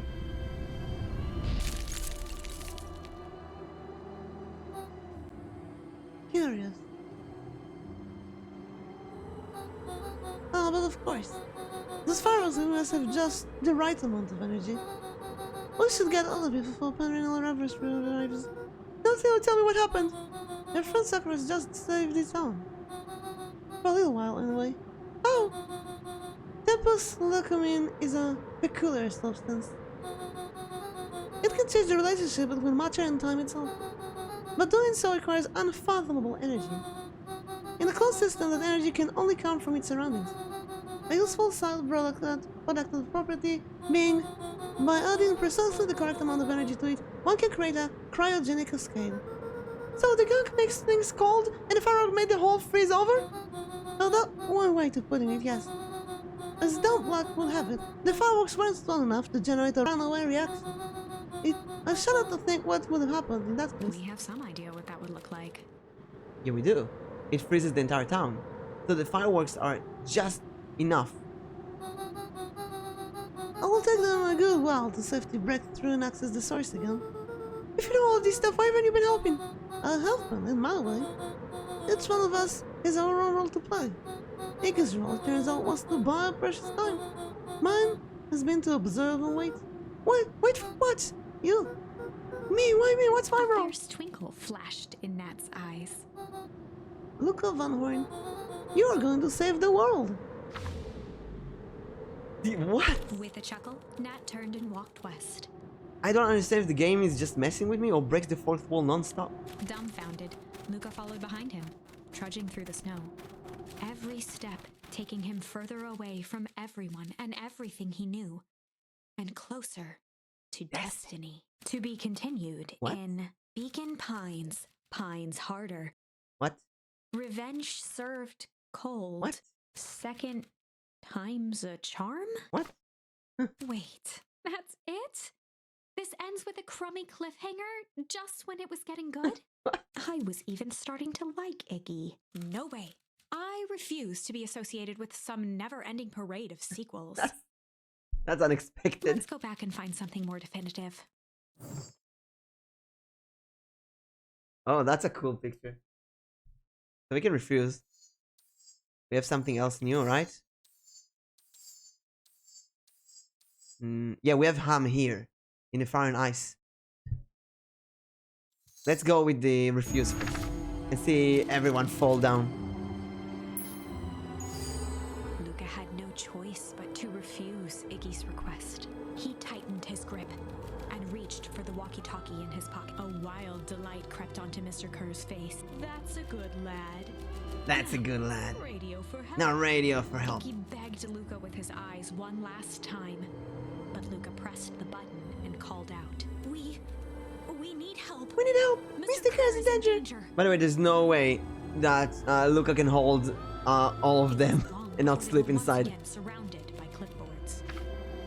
Mr. Kerr sighed with relieved frustration. There you are. You really are a worthless lot, aren't you? Mirror, now. Mirror? A clipboard dutifully produced an ornate ivory hand mirror, and Mr. Kerr began preening his tousled hair. Ah, that's better. Mr. Van Horn, I applaud your sharp thinking under duress. I'll put in a good word for you with the founder. Take them away. A swarm of hands overpowered Luca. The last thing he saw before a cloth bag was pulled over his head was the defeated look on Iggy's face. The end. Well, I think this was one of those times where doing the right thing was the wrong thing. well, this is a dead end. Okay, so fight, flight, shame, chill. We got a spoon, but I don't know where to use it. So let's go back to this timeline. So whipping doesn't help. Granny still throws the torch inside and everyone freezes. Let's think. And in the stillness, he began to hum.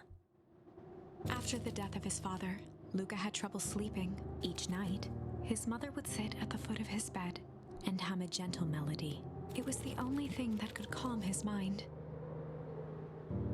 The only thing that, however briefly, could make it all seem okay. That melody pervaded every memory Luca had of his mother. Shivering in the raw snow, he began to hum it out loud.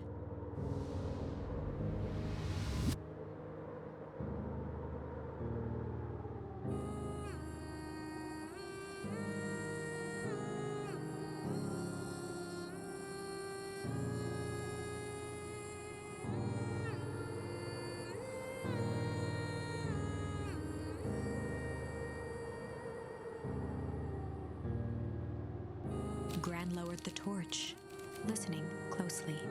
As recognition slowly set in, her heart sank. Those countless nights of consolation, the incomparable loss they shared together. She let the torch fall to the snow and sizzle out. Oh, it worked.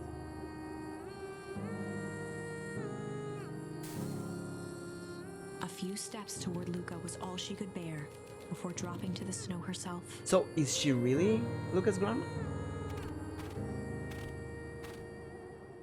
Through a flood of tears, she began to hum along.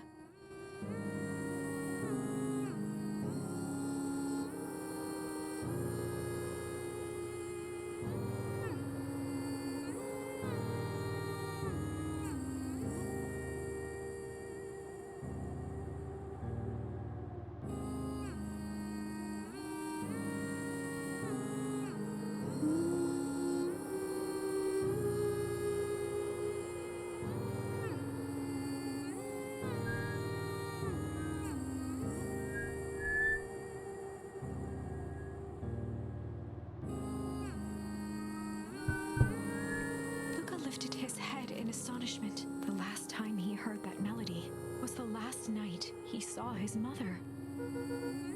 How do you know? Ah, I'm so sorry, my little buckaroo. Buckaroo? Only people call me that are my dad and... Your mother. She is my mother? Luca blinked through blurry, watery eyes, trying to see more. He could just make out the impression of a familiar face. He peered across the snowscape at the woman on her knees. Something about her was undeniably his mother, only smaller, older, changed. Mom? That's right, buckaroo. Mom? Luca sprinted as fast as he could toward his mother. They held each other close, and the cold retreated from their bodies. Eleanor? I thought you were gone. You should have known I would never abandon my Eleanor son. looked down at Luca, tightening her embrace in an appeal for forgiveness. Oh, you're a smart man, Joseph. I thought you have pieced it together by now. You were exposed. Mom, I don't understand any of this. What happened to you? Where did you go? Where did you leave me? I never left you. I was always right here, Luca. Why did you lie to me? He tore me up, Luca, but he did is to keep you safe. I thought getting answers would help us both move on. But the more I discovered, the more I realized the danger we were in. Until perennial harvest was stopped, it was better if everyone thought I was gone. You could have trusted me. There are bad people, Luca. They won't stop until they get away what they want. And they don't care who gets hurt in the process. Then what do we do? We have to stop them. Joseph slumped into the cold, wet snow. They can't be stopped. This is too big. I tried beating them at the horn game. I'm done fighting fire with fire. For the first time in a long time, her voice felt like her own again. No more lies. I see now. There's a better way to stop perennial harvest. The cold, hard Luca truth. gazed down at Nuncreed with pity. He looked small. Joseph stared into the snow, as if searching it for answers. Come on, everyone. We've got to party to crush.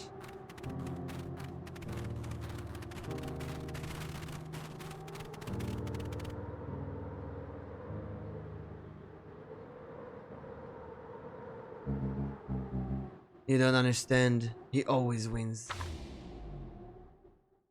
Chapter 9. So, So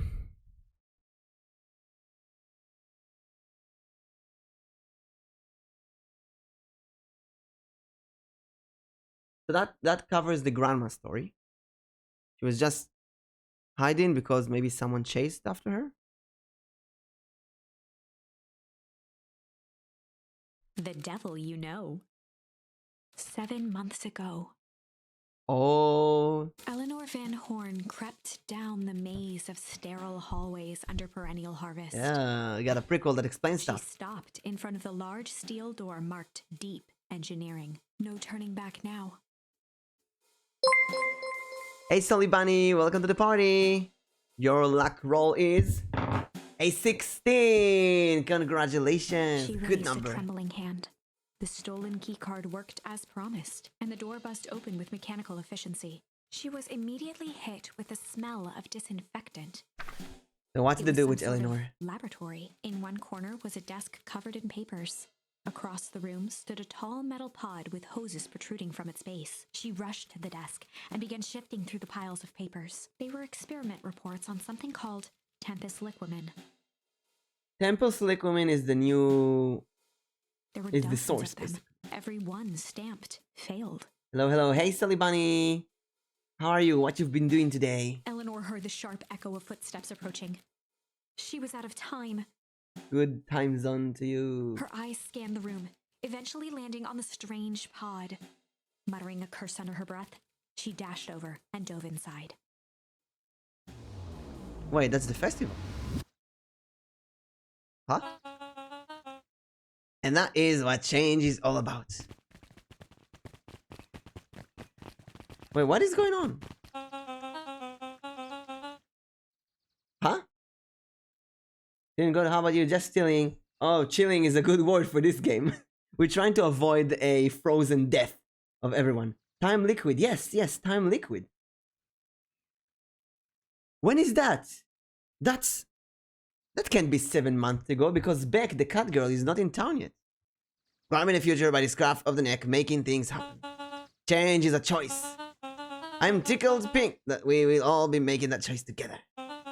How great is that? That man is a liar. Excuse me. I will not. This town is a dangerous secret and perennial harvest only exists to keep it hidden. Nonsense. They pick up the whole damn town and move it right under our noses. You aren't making any sense, Mr. dear. Kerr addressed the crowd with a sarcastic tone. Imagine such a thing. It's absurd and just plain impossible. They promised they could fix the foul harvest. They told us they could clean this place up. We just had to leave town for a few days. But while they had us evacuated, Miss Hartford, I'm afraid I'm going to ask you to. You're afraid of a lot of things, aren't you? You sniveling little worm. This is growing tiresome. A little help, please. Don't you all see this festival is a sham? An excuse to have the whole town gather in one place. They're planning something awful. I don't know what, but these people are wicked. Don't listen to her. She has absolutely no proof. I am the proof. I'm Eleanor Van Horn. Whispers filtered through the crowd. Well, aren't you just as sneaky as the Dickens? We all know Valentine fertilizer was too good to be true. And now this whole town is paying the price. Ladies and gentlemen, I am sorry about this disruption. My associates will take this obviously disturbed woman somewhere comfortable, so she can get the help she needs. She's not the one who's disturbed. You two-timing clown. You all noticed something wrong with this town. It was just easier to look the other way. The fertilizer was the liquid. Oh, maybe Eleanor was hit with the thingy with the liquid, and it transformed her like it transformed Iggy. Truth is,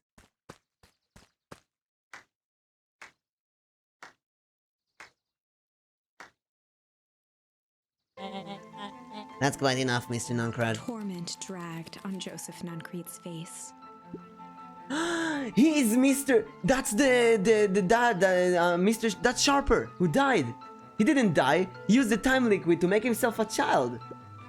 Yes, sir. Take them away. No, I want them to see this. Makes the plant grow faster. Yes. Oh, they want to make the plants, the crops grow faster. The ever tempestuous Eleanor Van Horn. You've been quite the thorn in my side. Like a weed that burrowed in where it doesn't belong.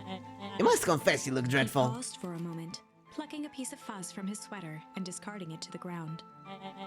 Consider yourself in your company. You've managed to pull on over me. It won't happen again. I knew you were some sort of plan to disrupt the little party. But alas, I expect something a bit more impressive than incoherent rumbling. No matter your failures or your burrs. Mr. Kerr. Yes, sir. It's a shame it was cut short, but I thank you for your rousing oratory. I'll take it from here. Yes, sir, of course. You have done quite work, Mr. Williams. For William, you can look forward to the recompense we agreed upon. Kerr gave a bow of deference. Oh, Founder, you are the most gracious. Gasps rippled through the crowd. Thankfully, we can dispense with the formalities from here on out. Solomon pulled a glass vial from his pocket. In one smooth motion, he downed its contents. Fertilizer was Tempus Liquid. You drunk A it? triumphant smile grew across Solomon's lips. I love that. You can all call me Sharper Valentine. His body and face began to contort and expand as he disappeared into a belching green mist.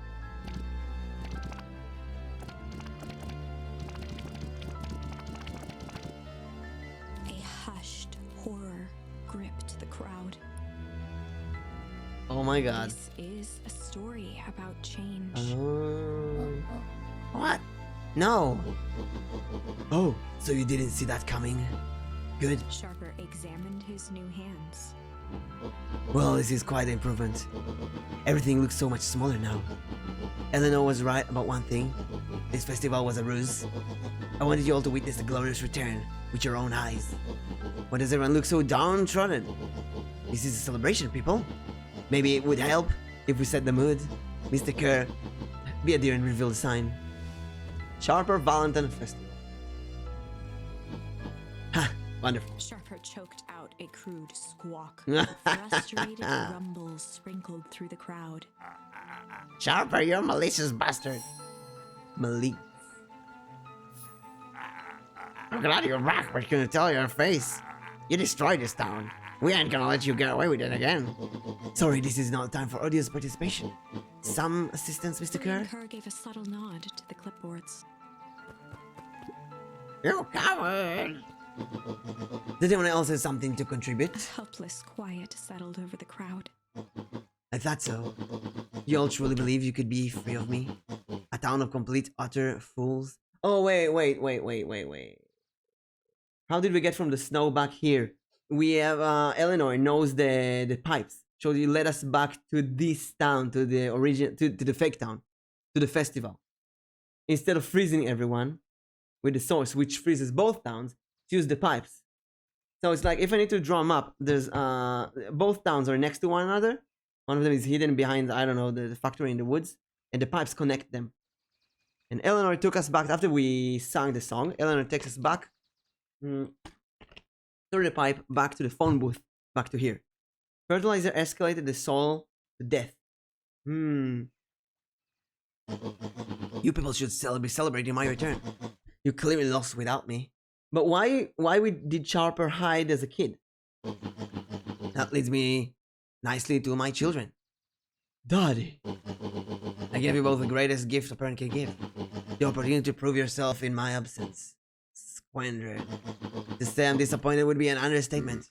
But silence Augustus, an adult is speaking. I don't know which is worse. A son who's completely helpless, or a daughter with such potential who inevitably let me down. Harris, you fell me with admirable consistency. Thankfully, I was counting on it this time. Father, I've been wasting time, my dear. What have you accomplished? I was focused on cementing our legacy. Hey, Misa-chan! Are you ready for the collab in about 1 hour and 15 minutes? Maybe I'll complete the game by then. Legacy? When it's legacy, when you can just live forever. But what about... Oh, it's alright, kiddo. I'm afraid you suffer from a complete lack of imagination. There's just no helping it. Now then, where's Joseph? He should be much older, yeah. Maybe he became a kid to slow becoming older. You didn't take the opportunity to sleep off, did you? Ah, there he is. Everyone should give him a hand. Yeah, he did. None of this would be possible without Joseph. I think you said enough.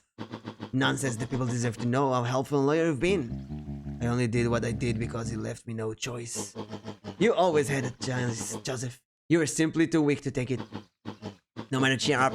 You're about to be rich beyond your wildest dreams. You should follow Mr. Kerr's example. When I found him, he was a sorrier state than any of you. An aging actor, desperate to recapture his youth. An actor is an actor? He played his part soon he'll be able to play a leading man again. Forever, in fact, if he remains loyal. That goes for all of you. Well, those that I haven't already frittered away my goodwill. Beacone Pines is mine again. Dogo is hot. Well, he is, but he's the ultimate bad guy. Joseph was a pharmacist, but he says he was an actor. Maybe he wasn't a pharmacist. Maybe he was an actor acting as a pharmacist. Oh, that's the newspaper girl. Are you saying William Kerr was never in charge of foreign the harvest? You think that puffed up black blazes guy could have accomplished all this? Dawn, I suppose it's time for your big exclusive. Sharper addressed the crowd with indignant pride.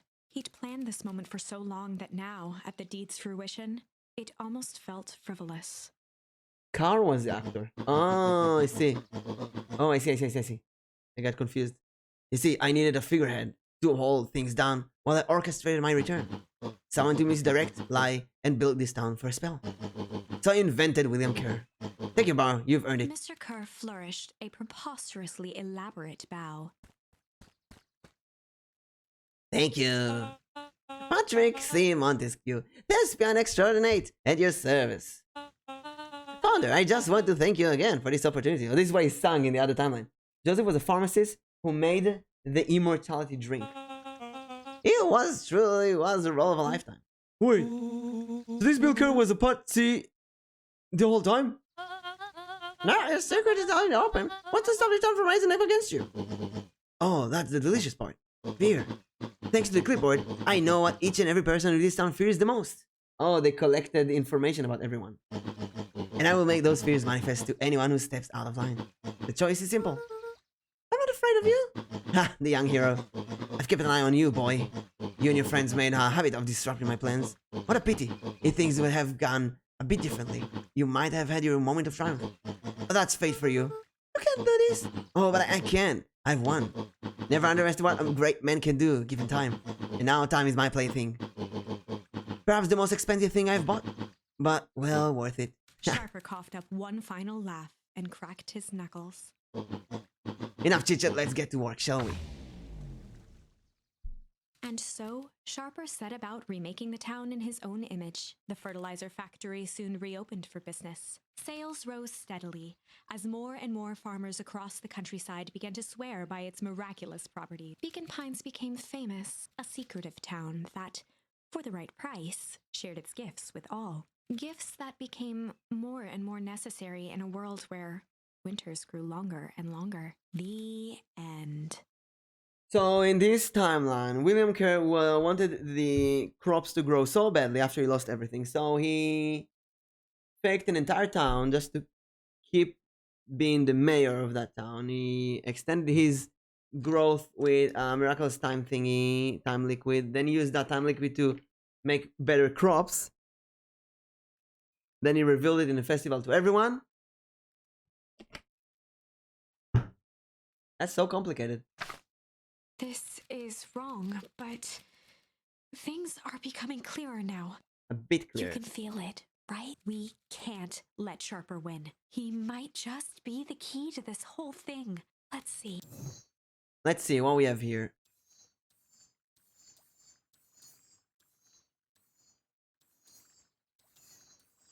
Malice here. Malice. That's the only possible thing. So Malice, window to the soul. What happened here? Shame? What was that thing? Oh, that's when Nancreed kills us. We go Shame, he gets us into the phone booth and killed. Let's go Malice. And in this timeline, I don't remember. Roll has been kidnapped, I think. There's a malice lurking behind those eyes, like a trap ready to spring.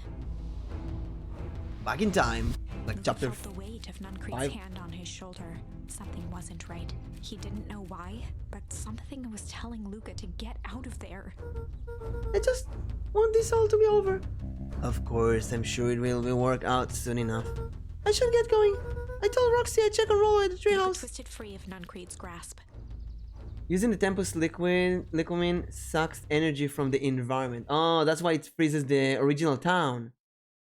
Oh, of course. Hey, let's just go. Luca, you know your dad and I were good friends back in the day. You can come to me with anything. Anything at all. No thank you.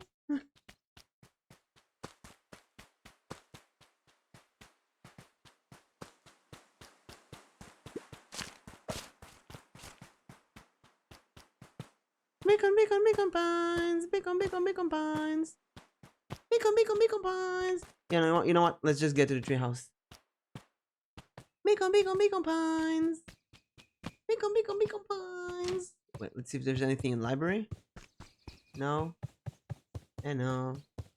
Beacon Pines. Beacon Pines.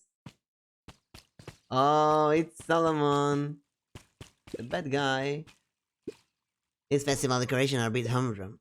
Now, if I were to throw a festival, it would be a thing to behold.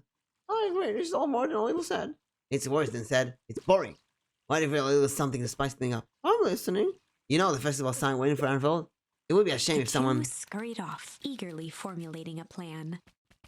Oh.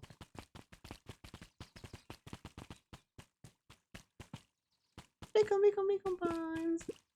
He looked down and muttered in a gruff voice. Mama always told me my problems would look smaller once I grew up.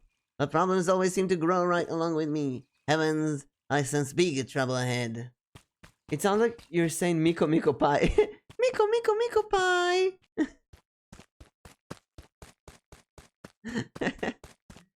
Drum.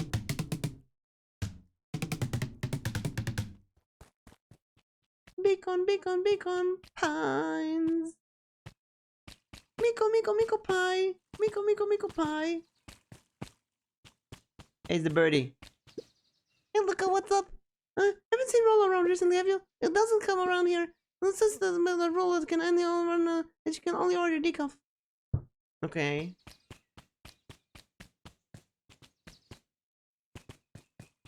Beacon Pines. Beacon Pines. Beck's mom. Identify yourself, please. Nellie Modwell. I work here now. I'm unable to locate your on the staff roll. Oh, I don't officially start until tomorrow.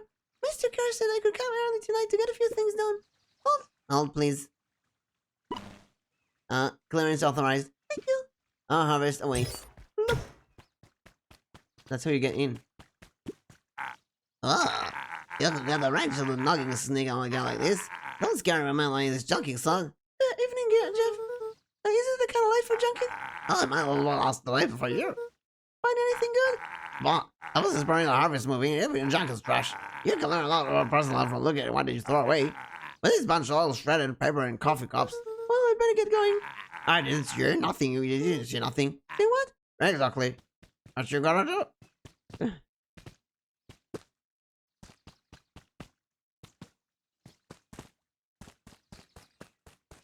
Beacone puns. Beacone puns. Supposed to meet Rollo, but I wanna hang out here with Messi. Check out for new stuff.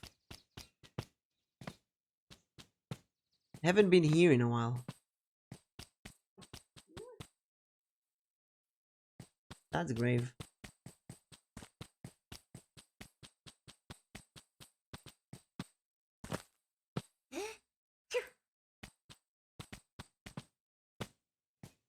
Okay. So roll. I'm supposed to look for roll. Oh, haven't done this in a while. Oh, maybe that's the spoon. That's what the spoon is for. Yeah. Luca tied a bent nail onto the line. If all you have is a hammer... Fish.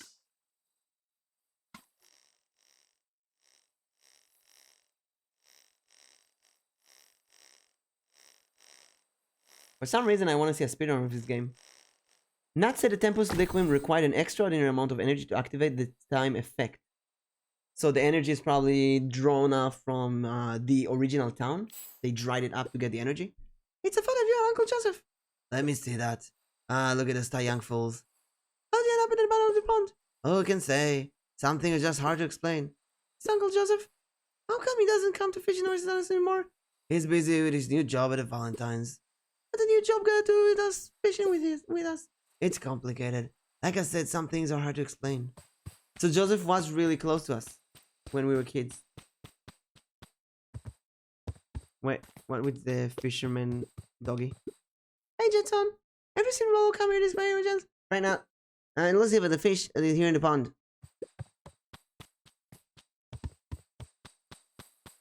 Yeah, and anywhere it's used. But why they made a whole new town?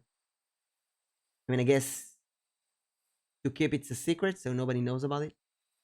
Rollo? He aired a long holler into the woods. They told everyone to move out for a few days. Oh, Lucas said in one of the previous chapters that before his dad died or after,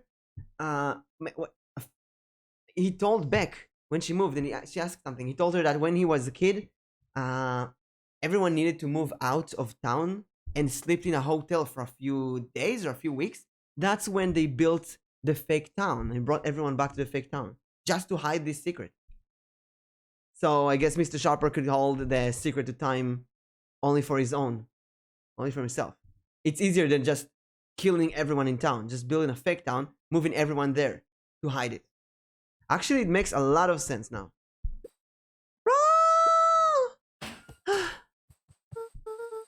Rollo, where are you? I hope you're Luca okay. felt his eyes getting heavy and plopped into the beanbag.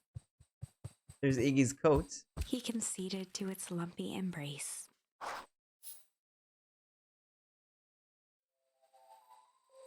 Once again, Luca found himself in a vast black expanse.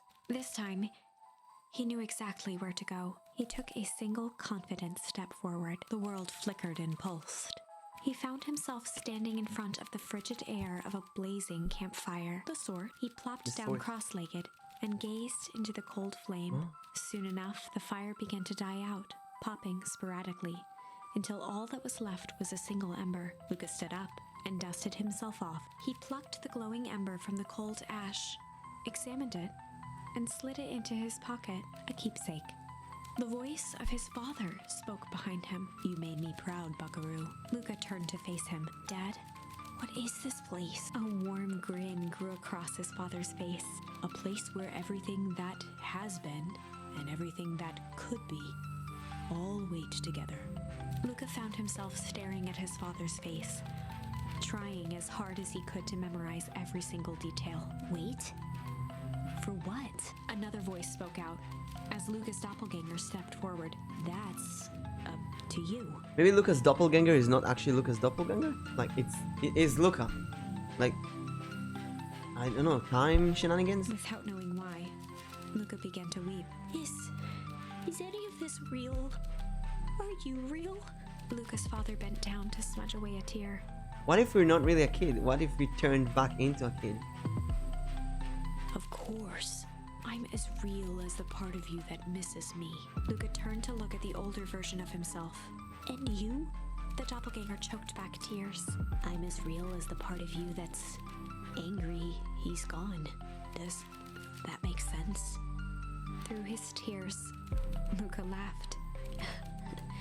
"I think so." His father pulled him in for an embrace. "Time to go, Buckaroo." Oh, this Luca was game. startled from his dream by a banging on the floor. Are you A there? commanding voice rumbled from below. Just as Luca sprang to lock the entry hatch, the door knocked open. Oh shit. Chapter 5. Dangers Big and Small. Luca stumbled back.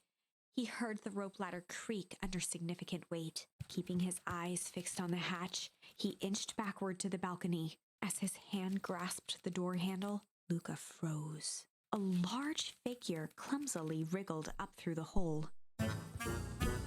Oh, Roxy. How'd you find this place? Stop right there! Or Oh, shish, I know it's dark, but I figured you recognize me. Wait, that's Roxy? Or that's Rollo?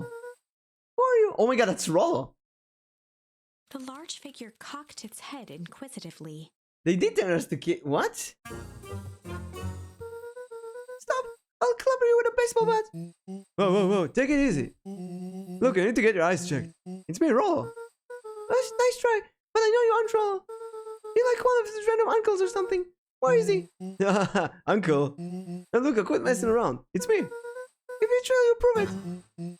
Flaming chicken coop, Luca. Luca's jaw dropped. Mushy. I think my cat is bored. Mushy. I think she wants to go out.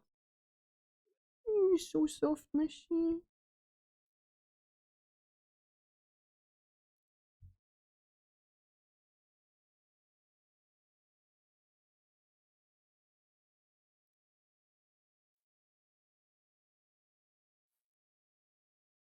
Yeah, she wants to go out. I'm gonna get Meshi out for a second and be right back. Well, you think what the hell has just happened here?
I'm back. Got some bread. Ah, the message can take some time sometimes to go out. Playing around. What did I miss? I got 700 rerolls. Yay! Exposed Rollo. So when Iggy dropped on the liquid, he didn't actually. Oh, stretch and puzzle. Thank you. And Eleanor, Luca's mom. She looks like Luca's grandmother because she was also exposed to it. Rollo exposed to it and grown up. He peered more closely at the man standing in front of him. Something about him was undeniably Rollo, only bigger, older, changed. Change. Oh, what happened to you? I was running away. I ran into more people in these yellow suits. They grabbed me and dragged me away. What? Where did they take you? Oh, I don't know. They threw a bug over my head. It was cold and smelled like a swimming pool. The original town. I think it was an underground lab or something. They made my hands all big and look. Rollo proudly presented his hands to Luca. Pretty sweet, right? I mean, wouldn't be my first pick for a superpower. But beggars can be choosers. Rollo, it wasn't your hands. My feet too? Dang, Pa just made me new shoes. Wait, Luca, why are you so small? Luca moved to the side and pointed Rollo to his reflection in the balcony window. What the? His hands shot up to his face. Holy Toledo! Rollo, what did you do? It made me drink some sort of green crud. Ew. No, actually it wasn't too bad. Kinda tastes like licorice. Licorice! Licorice! Solomon! The kid that is actually Harper. He was eating licorice. I passed out and woke up like this. And then, I was so tired. Smashed open my cage and escaped. Oh. Oh, you smashed open the cage? Yeah, kinda. At least I think I did. It's all a bit of a blur. You had you in a cage? Who are these people? I don't know what you need to do, but we gotta fix this. Oh, look it. This is awesome. Oh, I'm just glad you're safe now. Luca, you don't need to worry about me. Sure, I got snatched, but look at it this way. I got snatched. I know where snatched people go. Finally have a lead on what happened to your family. Maybe you're right, but this all seems dangerous. Danger. Rollo shadowboxed a few jabs. I'll take them all out. Oh. In this timeline, we didn't fight Iggy, and some of the time goop sprayed on Beck's face, and she grew this weird hair. Hi, Fowls, what's up? With a yelp, Rollo dove behind Luca. Take over. You got covered by time. Who's after you? This is Beck. Oh, sorry. Something very bizarre just happened and I need help. I don't know where else to go. So, you're hanging out here with your large adult friend? I know, this is my buddy Roll. This is your mission friend? What did they say? He seems a little old. Well, if you know, this is recent development. What the heck does that mean? No, I'm sorry. You're the one who just showed up out of nowhere. So, we'll be asking the questions here. Well, this is fair. How did you find us? Well, your little still treehouse. You think that's still a little mission control? I have to make it a little, but your secret path isn't a secret. And I could hear your rockets from a mile away. So look, this is why we need to improve security around, see? No, Rollo. Beck, you said something bizarre happened? Yeah, but She shot a nervous glance at Rollo. anything you say around me, you can say around Rollo. It's been a weird day, alright? Maybe licorice is a chemical. You need to help the temple's liquid. Oh. Could be. Arrow in a nutshell. How is the day looking? Let's see. Well, the day is almost over. Let's see what's in it for you today. What's going to happen? Arrow. For me? How is the day looking for Mimic? Oh. Let's see my day. Oh, it's the 8th of chalices, the Eight of Cups. That is a card of mystery, unknown. Embrace the mystery and go out after the adventure.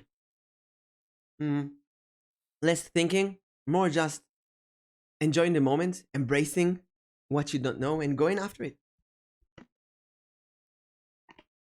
It is what it is, you know? I guess if a card needs to represent it is what it is, this is the card.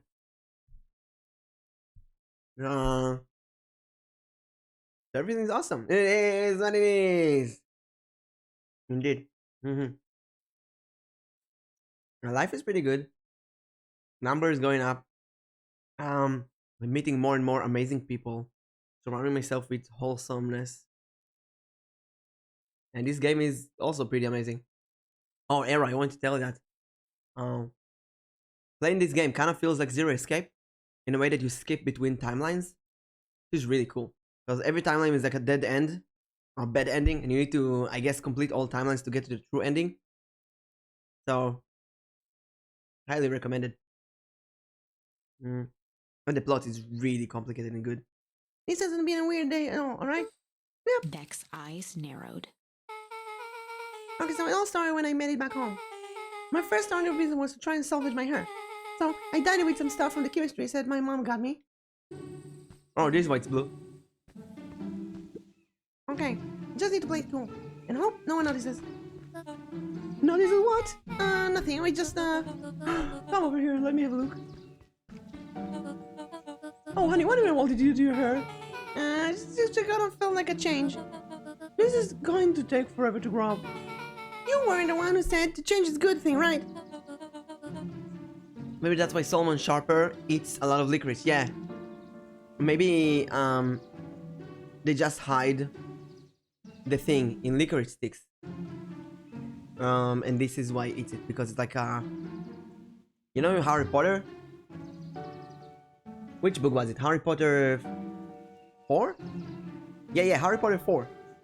There's Mad-Eye Moody. And he keeps drinking from his private bottle. It's actually a potion that extends the effect during the whole year. Or maybe that's the thingy. I was talking about your mother's new job. I was talking about us moving. Well, I just took a little lesson to heart. Ilona tried to put on a smile. Before I forget, I came here to tell you that Nellie had to go into work. Tonight? Heard Mr. Kerr decided it would be good for her to do something done before tomorrow.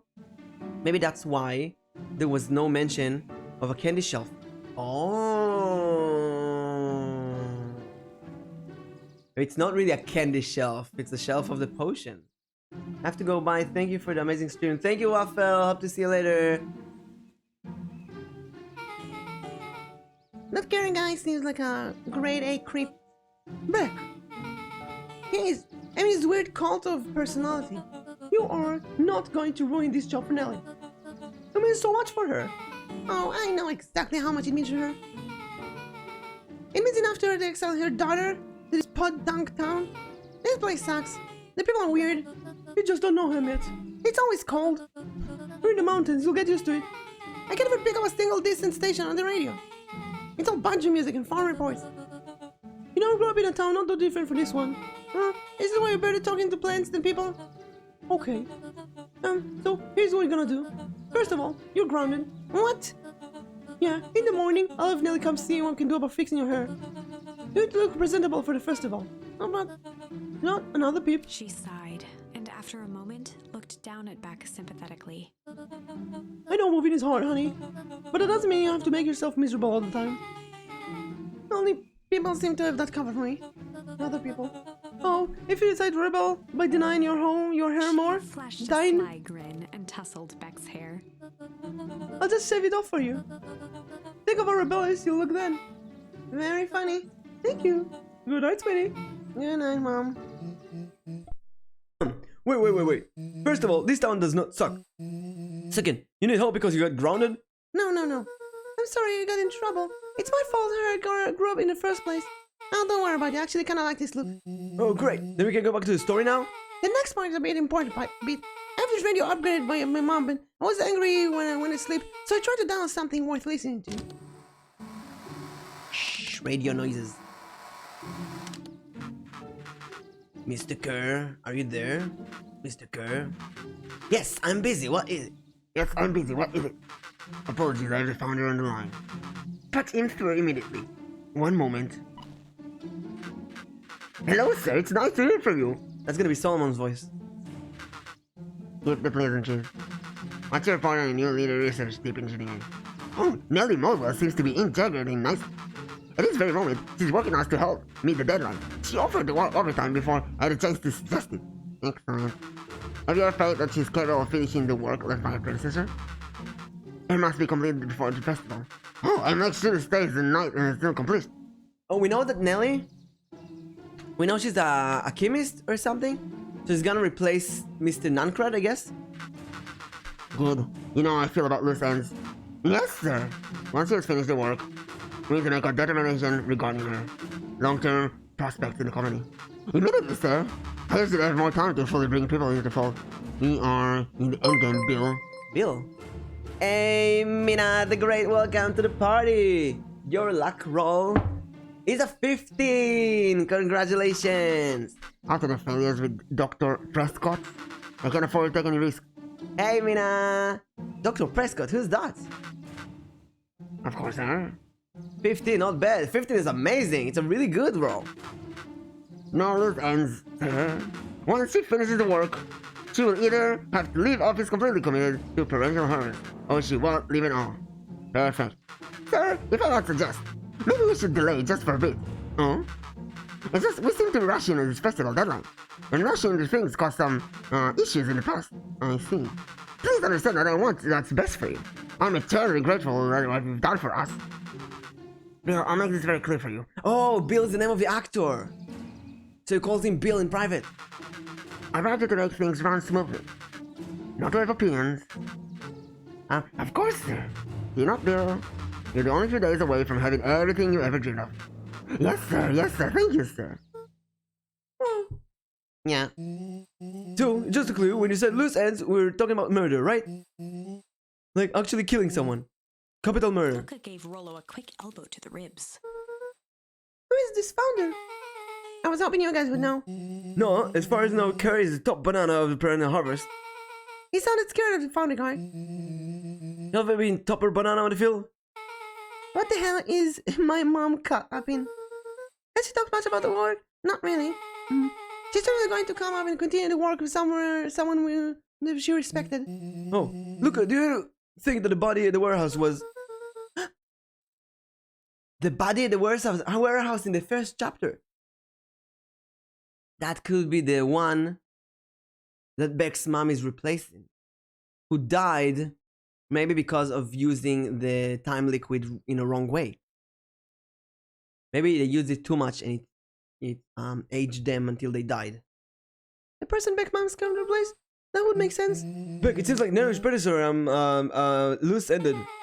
I'm getting that impression. Okay, so we need to get mom out of here before the festival. That's 2 days down. 2 days away. Won't you just come home after work? The creep on the radio said they were going to hold her until then. So if she's not coming out, we gotta go in and Beck get her. picked a large sheet of paper out of her pocket and slammed it on the floor. Maybe this will help. You have a blueprint? Well, it's real, just a welcome up for my mom's PH orientation day. But it shows the layout. Oh shoot, looks like a blueprint for me. Look, there's a reception area. There's a big room marked founder office. It even has the exit mark. Guys. We have a deadline. We have an objective. We have a blueprint. You realize what this is, right? Yeah, it's a Rollo heist. started to wiggle with excitement. I think we're heisting. I knew it. It is a heist. This is officially a heist. Yeah, we're going into the... Chapter 6. The Heist. The heist. They spent the night's end huddled around that small map, formulating a plan to infiltrate the headquarters of Perennial Harvest. It would be no small feat.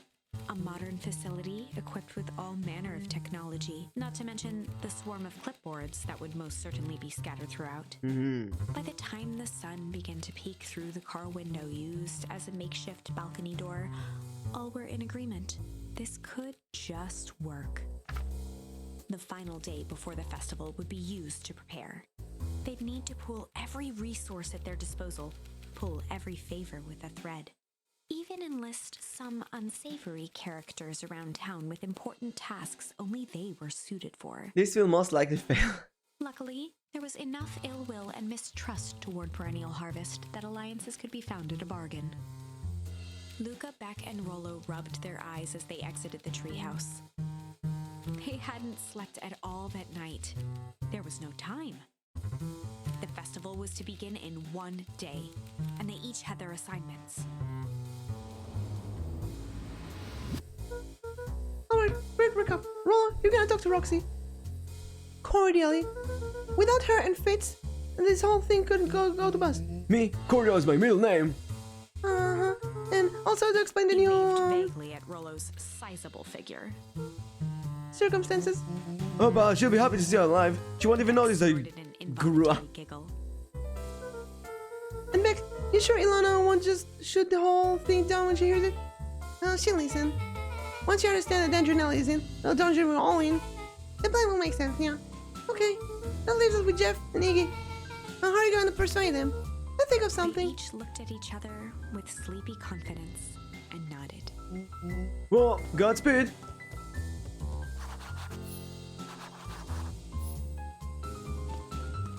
Okay, so is this the actual ending to the game? Who knows?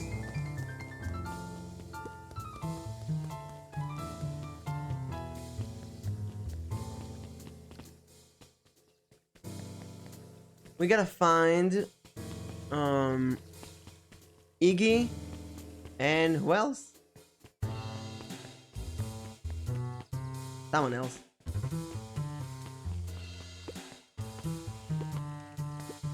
And he shook his head. Over, no. Endings are merely a state of mind. This doesn't even end until I give up. Wow, I admire this conviction. But can he really pull through?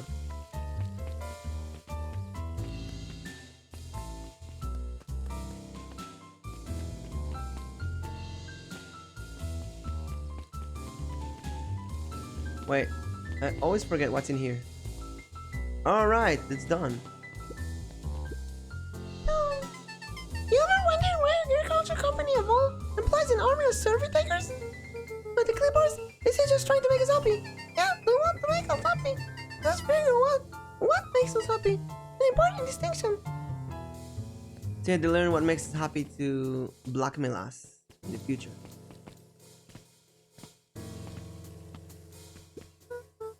Hey Jeff, What can I do for you? we know how much you had Perennial Harvest. Hey, it's a strong word. I'm sorry, I mean, I didn't say it's the wrong word. gotcha. So we need to break into the headquarters, and I thought you might be able to Jeff help. wheezed out a long snicker. You see, I knew it could be alright. Hey, The right, so joy we in help Jeff's us? face trained instantly. Not a chance. But give you one good reason I should risk my hiding, aiding, and abetting you, rascal. Looking into the sullen eyes of his would-be accomplice, Luca blurted out the first word that came to mind. Oh, there's so many branches. There's 5. This store, I thought it's the end. There's 5 branches here. Let's go with crooked. Crooked? Oh my god, they're all crooks. Like cockroaches. Step one out and another comes carrying along to take its place. Luca wasn't ready to give. He shouted out again. Okay, it's not really branches. Go with shit. Shit! Yeah, it's all shit. Still ain't helping. Ain't that some shit? Hide! His brow perked up. What'd you say? Go ahead and hide Sensing then. some traction, Luca carried on with vigor. Let a bunch of kids do what you need to be done. We're not Jeff's afraid. scowl faded with a sigh. Say what you all about old Jeff, and they all do. I don't never hear him say hide from nothing. One good stomp of the foot was all Jeff needed to drive his point home. What is it that kids need? Some sort of disguise. I got just a thing. While we're at it, that crate should come in handy. Oh, that ain't gonna be free, you know. I think if 5 bottles of tar gloves to cover it. Put it on the top. Luca offered out his his open hand to seal the deal. With a firm and dusty grip, Jeff reciprocated. Darn. It's very my first thing in the morning. Oh, I wanted to see the other options. Oh well. We need to find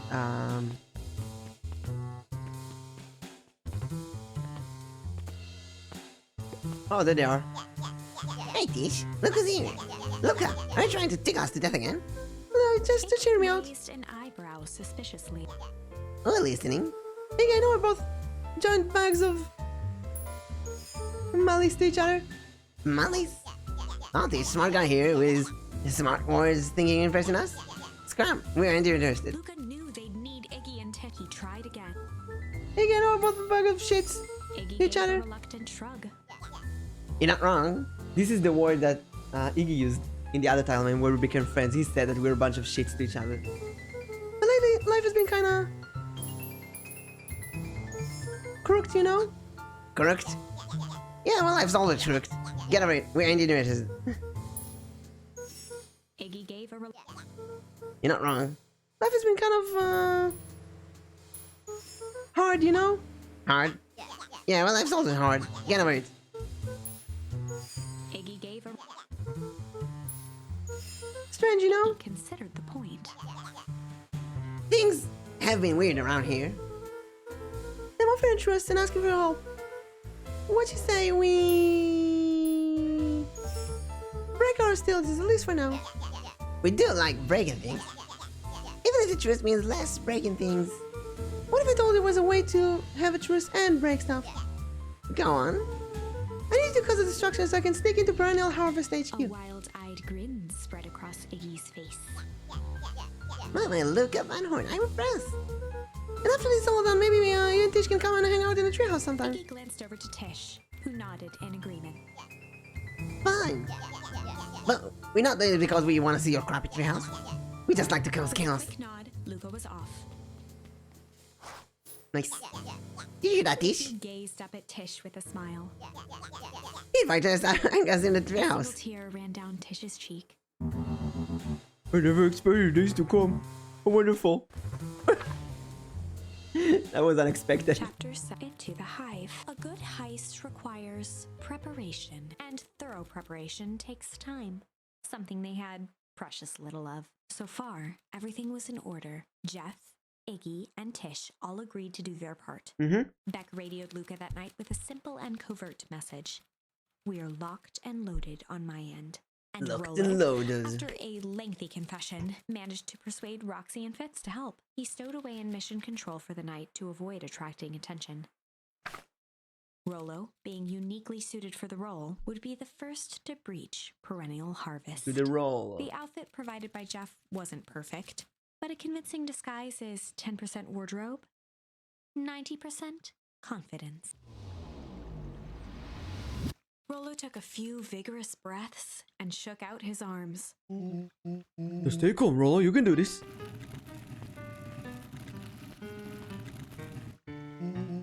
Oh, got your delivery here. Oh, a delivery? I don't have anything in my notes about a delivery. One moment.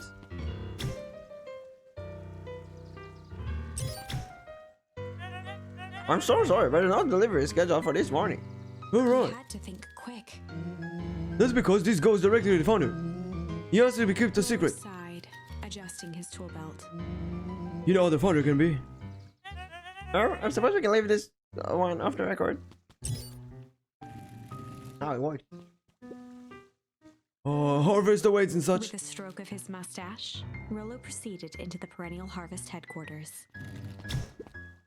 Harvest awaits?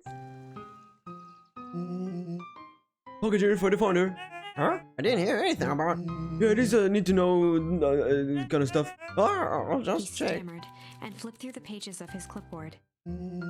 This goes directly to the founder. I don't have you to fill you in.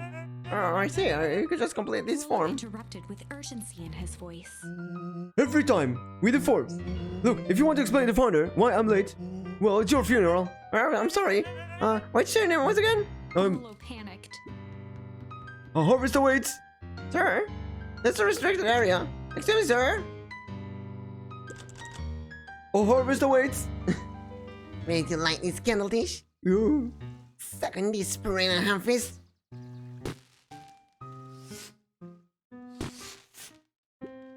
What was that? Distraction was enough for Rolo to regain his confidence. Just open the damn door. I've got a job to do. Ford fumbled around in a frenzy. I should check on the noise. Oh, come on. Just buzz me in already. Okay.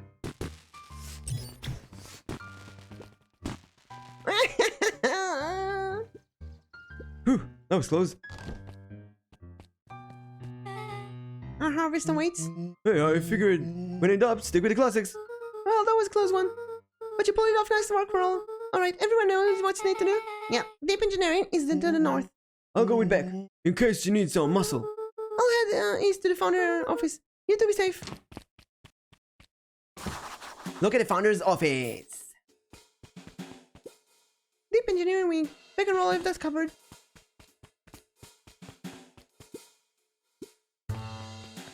Okay.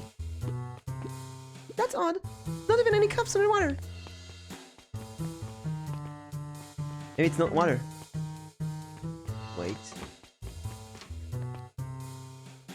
Oh no, there's so many entrances. Oh no, so many places to go. You can do it. A whole week to nowhere? What's going on here? Is some sort of mind game?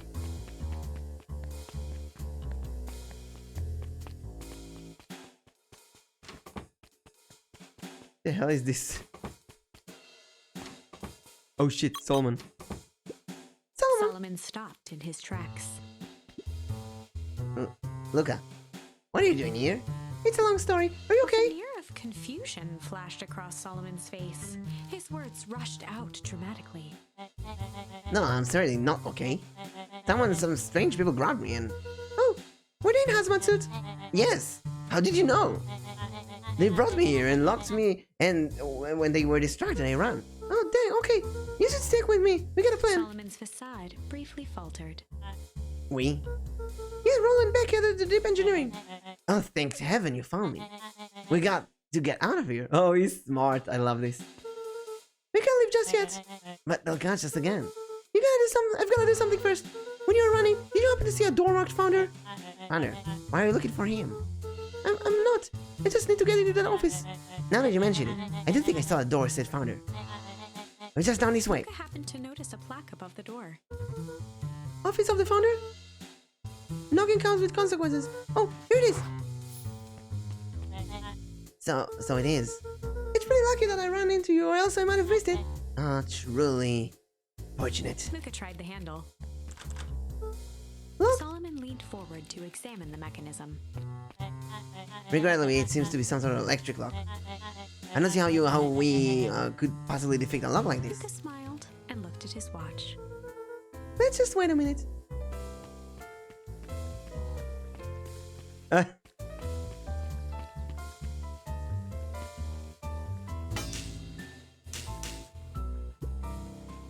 don't know what sort of funny business you're up to, but I like it. She mined a quick hat tip and ambled off with a whistle. Howdy! Good afternoon. The light on the keypad changed from red to green. How did you do that? Oh, it's good to have friends. Quick, let's hide inside before someone spots us. Luca switched on his walkie-talkie. I love this scene because we know what's going on in Solomon's head right now. Well, I mean, as expected, there's a control panel. Good timing. We stuck in a locked room 24601. Need you to get us through. What if someone catches us? We should get out of here. No, I'm not leaving my friend, Solomon. On the computer screen, a green cursor blinked in a password field. Oh, look at the picture. Look at the picture in the background. It's Solomon. It's actually, what's his name? With his daughter Harris and his son Augustus, who's the current mayor. And there's darts on Augustus. Surely you don't have a way to get around the password. Luca pecked out his best guess. Underground secrets. The screen blinked to life. Columns of green numbers glowed on a black background. Underground secret is a password we got in another timeline. So there is some fourth wall breaking between timelines. I think. How did you just guess that? Oh, it's just an absurd password Roller heard when he was down there. Oh, right, Roll said it. It's funny how someone arrogant enough to call themselves a founder use such basic password. Oh, they were thinking several moves ahead, not expecting anyone to guess something so simple. All these villains type always end up outsmarting themselves. Solomon's jaw clenched into a half smile. Your powers of deduction are impressive as your luck. Luca quickly scanned the columns for number 24601. Roller, I think this should do it. Bingo bongo, door is open, Luca. You never felt it first. What is that slippery lout even doing down there? We have a friend whose mom is in trouble. We need to get her out. I see. Luca, I think I closed the door. Now market is 1360806. Once again, Luca scrutinized the numbers on the screen. In that moment of distraction, Solomon reached forward and pressed a large red button. Maybe this one opens the lock. Come, we got company. Luca, must go faster. 1 second. I think I can't really hear this noise. Skimmed the screen with his finger. Here it is. 13806. Go, go, go. Curse these fumbling hands. My apologies, Luca. Don't beat yourself. I know you're just trying to help.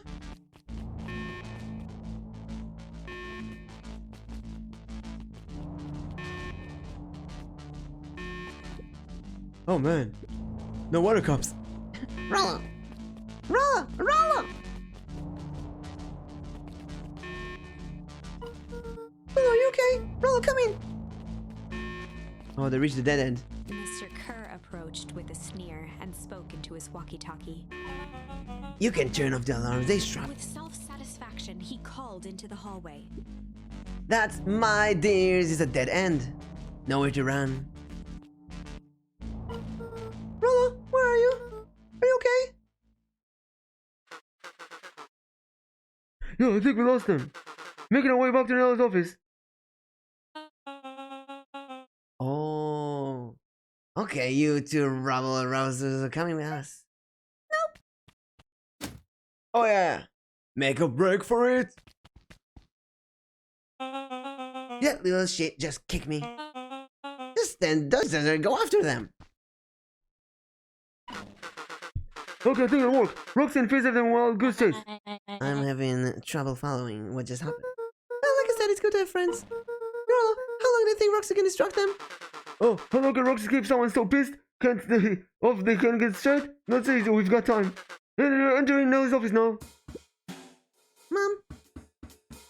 Oh, honey, what have you done with your hair? Oh, I thought you'd be happy to finally use the young Kim's love kit.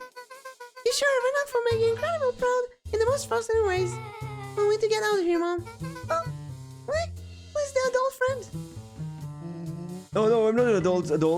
Ever heard of growth part? I had more of a growth spoo. Oh, that's not Nelly possible. leaned over to examine his teeth. Substantial branding on the animal and the molars consists of temple slickworm exposure. Oh, that's what you call the gunk you forced me to drink? You drank it? Oh no. They told me it's only being tested on plants. Oh, back, sweetie, I promised I didn't know. Mom, what the hell is going on in this place? I was brought here to work on the discovery of a lifetime. A novel chemist compound was discovered under Beacone Pie as a wellspring. It was called the Source. Oh, it's a wellspring of the stuff. They name it Temple's Liquomin. It pulls energy from the surrounding in order to fundamentally alter matter's relation to time. It was the secret to Valentine's fertilizer. They harvest the source, infusing small amounts of Temple's Liquomin into the product. It worked wonders, drastically accelerating plants' growth. Crops would be ready harvest in a fraction of time, but it led to complications. The fall harvest. The perennial harvest came into clean with the mess. They succeed where Valentine's failed. But Temple's Liquomin is rebellious. Rebellious. You can think of it as a manifestation of change itself. It's volatile by its very nature. So the more you try to force it to do specific things, the more it resists, yes. I can relate to that. My role was to finish the work of my predecessor, Dr. Prescott. Harnessing Temple's Liquomin to reliably manipulate an organism's age. Just imagine how many people it feed. Mr. Kerr was very insistent that we achieve a successful result before today's festival. But you didn't, right? Nelly sighed. You know, I puzzle. I poured myself into the problem. It wasn't long until I discovered oddities in Dr. Prescott notes. Oddities? It contained obvious errors, mistake that someone of his reputation would never make. So I fixed them and... Oh, and I get to replace my entire wardrobe. Really, I'm truly sorry. Man, these clothes were all hand-me-downs anyway. It's someone like Dr. Prescott. Figure out, got cold feet, and intentionally sabotaged his own plan. Work. Yeah, I've considered that possibility. I sent a letter asking him to clarify, thinking, Mom, Dr. Prescott is dead. Kara had him killed. What? I overheard him talking about it in the radio. Yeah, it's why we got here to get you out. It just... Like, now. Wait, the vial! I finally solved the chemical equation allowing direct control of aging. Mr. Kerr picked it up just before you came. Oh, that's how you're gonna grow in the festival. All the more reasons we gotta get high, Tilly. Look, we've got the Dr. Modwell heading your way now. Rocky Doc, be careful. Right, everything is on track. And what is your plan to escape? We'll go to everything. We'll go over everything when they get here. In the meantime, maybe we can dig up some more info. Give me the info. At least 80 proof whiskey. Hydrate. Oh wait, I need to refill my water. Thank you, Arrow.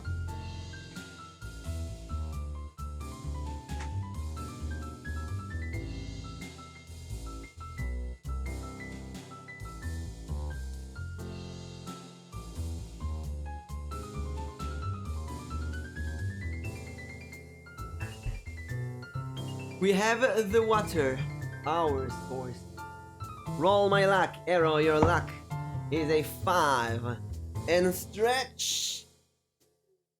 Thank you. Arrow, if you stretch as well, I will double your luck to a 10. A hard drink for hard men. Well, even his alcohol is arrogant. Solomon muttered inaudibly. I should just smother you right now. What's that? I said I shouldn't bother you right now. Don't be silly, you're not bothered at all. It is fine. What do you mean it's fine? My luck stacks? Arrow. You know what? Every minute you can reroll until you get something you like. This is what luck is all about. You make your own luck, like me. Let's see what else in this bad boy has on it. Security system. Time card logs. Payroll. You know, for being so evil, this guy is boring. Solomon once again muttered under his breath.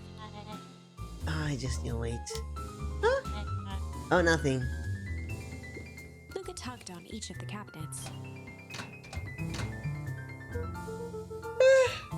This must be the good stuff. Yo, look though. Perhaps he's not as careless as you suspected.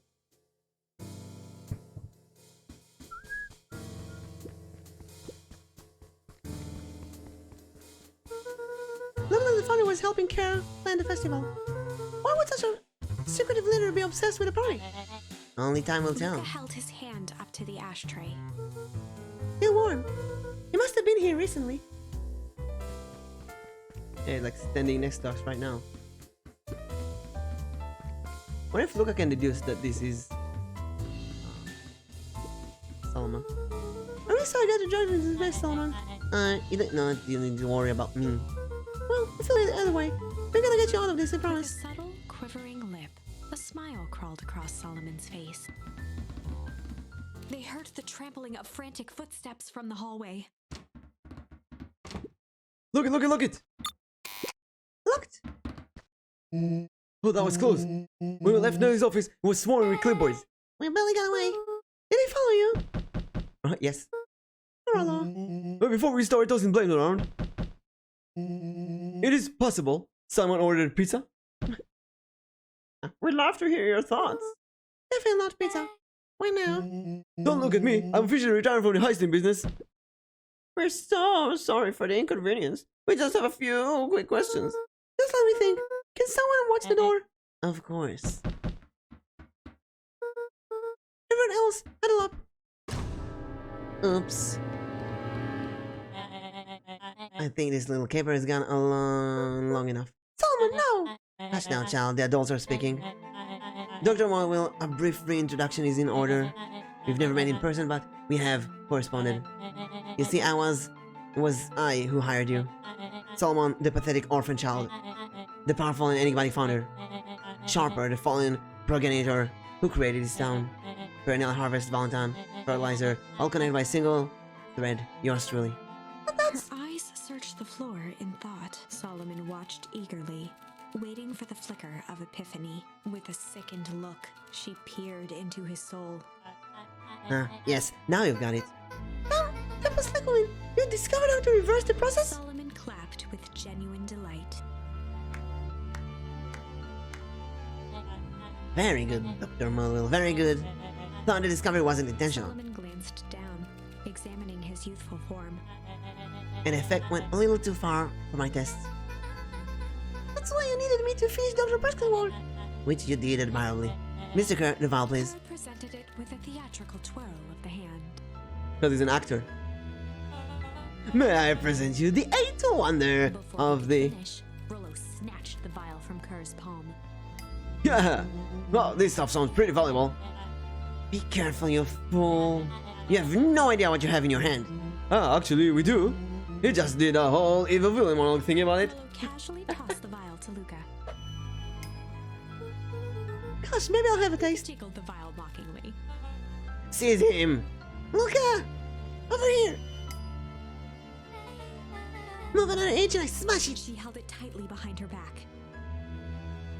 Solomon sighed, speaking in crisp, measured syllables. You have no plan. I'll smash it, I swear! Fine, risk killing us all. Or if you're lucky, nothing happens, then what? We capture and grant you much less leniency. He pursed his lips with feigned sincerity. But I give you my word, if you hand it over now, none of you will be harmed. Deep uncertainty washed over Beck. You're a smart girl, Beck. But there's no shame in being outwitted by someone smarter than you. We both know there's only one way to end She this. looked to Nellie shakily, with a dispirited nod. Nellie sighed in defeat. Beck slowly approached Solomon. That's a good girl. Beck, don't do it! We can't trust that jerk! I'm sorry, he's right. With apprehension, Beck conceded. Solomon pocketed the vial and brushed off his shoulder with a sharp flick. Mr. Kerr, you have allowed yourself to be humiliated by a group of children. Report to my office tomorrow for a performance review. The blood drained from Kerr's face. Of course, sir. But first you have a speech to make. Trot out there and give me the introduction I deserve. And don't forget to smile. Yes, sir! And to think, all this is thanks to the offers of Mr. Van Horn. I don't understand how this is all because of me. Ah, I said Mr. Van Horn, silly child. Dr. Walt Van Horn. Your father was always a thorn in my side. Offering him an opportunity to be a part of something great. But the fool was blind by righteousness. Even broke into my laboratory in an attempt to sabotage my work. Solomon shook his head with gratification. But the universe has a funny way of correcting course. By meddling with a force that didn't understand, Walt showed me its true potential. As fate would have it, Luca, your father's dying act was a grant to grant me eternal life. A muffled applause resonated faintly through the walls. Well, that's my cue. After the festivities and my subsequent ascension, I will return to deal with you. Until then, I suggest you use this time to reflect on the magnitude of your failure. You three keep post outside the door. Bleep. Well, crap. We are screwed. Hey, I'm sorry, Luca. I did what I had to do. I know, it's just we were so close. I got a feeling that eventually someone will get what's coming for him. The time when it all heals. Well, that seems less of an issue for him now. Nellie was staring at the floor, deep in thought. Sorry, Luca. You don't mean to calm me down. I can't believe Beck sold us like this. I'm sure she had no other choice. So what now? What's the plan? I don't have one. Of course you do, you always have a plan. Rollo, Just need some time. Rollo, it's over. We lost. Look, there's something you should know. After Mr. Kerr locked me in the office, I had nothing but time and curiosity. I poked around a bit, hoping to find some means to escape, but I found something else. A note hidden in a false drawer. Oh, what sort of note? Dr. Prescott might have said that this time in the perennial harvest was growing short. So I left behind a letter with the hope it would found by his successor. It was a confession of sorts. He left it for me, but its contents, I think it were meant for you. What did it say? was about the incident with your mother. Dr. Prescott found her in the lab with a stolen keycard. It was an accident. She had been exposed to extreme amount of Tempest liquamin. The color dropped from Oh, Luca's she became a face. grandmother. She survived. Dr. Prescott decided to help her recover. He no longer trusted Perennial Harvest, so he kept her words about secret. Every time your mother led him to reconsider the purpose of scientific discoveries. Science is often the vanguard of change, but that doesn't mean it's always right. He realized that no one should have control over something as powerful as time itself. I now believe that's why he began to intentionally sabotage his own work. It cost him his life. That's an unreasonable conclusion. Luca was overwhelmed with emotion. But if she's alive, where is she been? Where is she now? A sudden explosion sounded from the hull. Yo, I'm ready for another freeze because this is where she is. Chapter 8, Comeuppance. Ears still ringing, Gran picked herself up off the ground. Through the dust and smoke, she looked over to see Mrs. Fratelli helping Hiram Tolliver to his feet. She'd had to beg, borrow, and steal to acquire those explosives. How many nights had she spent visualizing how she'd use them to make things right? And now, her one shot at destroying the source, that damned hole that swallowed so much of her life, was gone. Traded for this jagged hole in a wall and a foolhardy shot at rescuing Rollo. With Fratelli and Tolliver at her side, she stepped through. It was a strange feeling. The last time she'd stalked this maze of hallways, it was in a different body. They quickly rounded a corner to find a group of clipboards guarding a door. Something worth guarding is probably something worth seeing. She leapt forward, brandishing her cane. If her last chance at vengeance for things lost was truly gone, she would just have to fight to keep what she still had. Is she here? Thought everything's gonna freeze again. Oh, it's the resistance. What are you doing here? Look, what are you doing here? We're here to save Nellie. We're here to save Rollo. Hey, Miss Luca Gran. That's awful nice of you. Well, I'm fine. Oh no, what did they? Gran, there's no time to explain. We have to go now. Come on, everyone. We got a party to crash. They made their way out from deep within Perennial Harvest, just as Solomon finished up his speech. Thankfully, we can dispense with formalities from here on. Wait a second, because in 5 minutes we're supposed to have a collab with Misana, so let's check out what's going on. Misana, I hope I'll have time to do my night routine. Okay, 3 o'clock. I'll prepare the stream.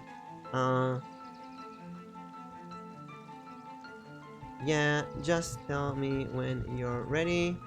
I'm playing Beacone Pines.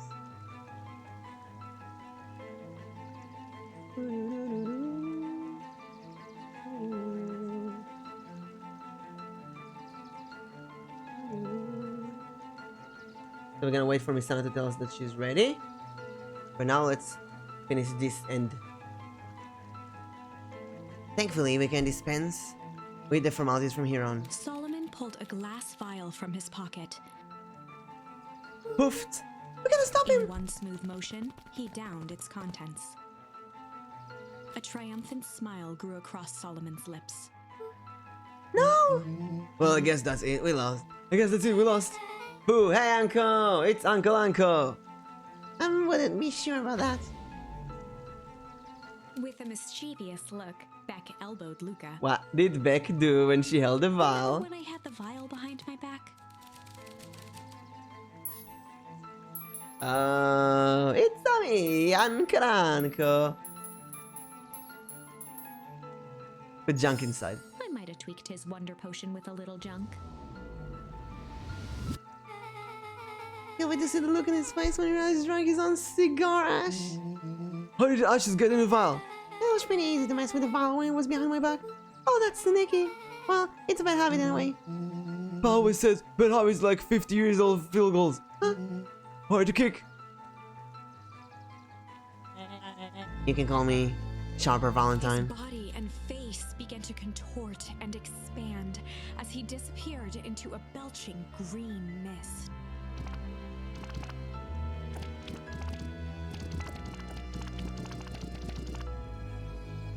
Oh. It didn't work. Oh my god.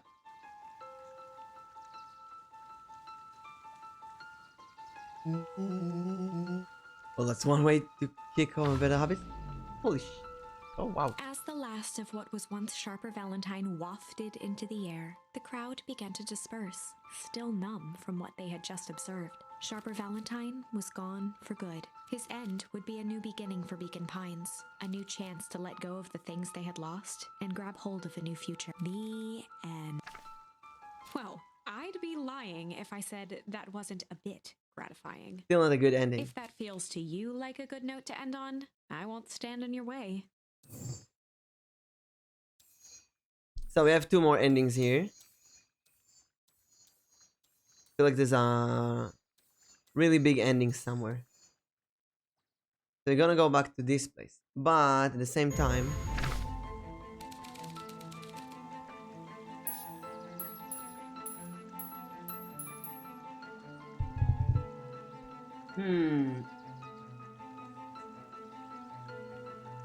at the same time, I think we should go to Misana-chan when she's ready.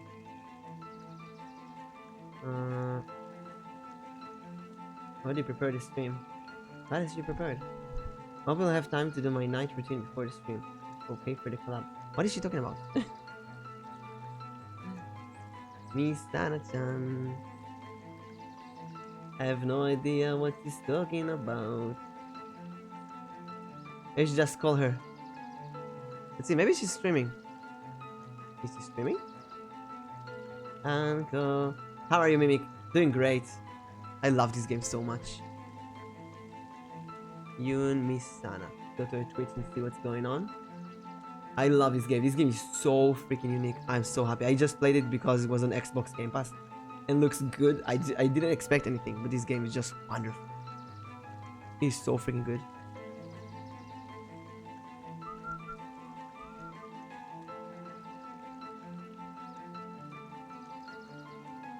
Let's continue. Let's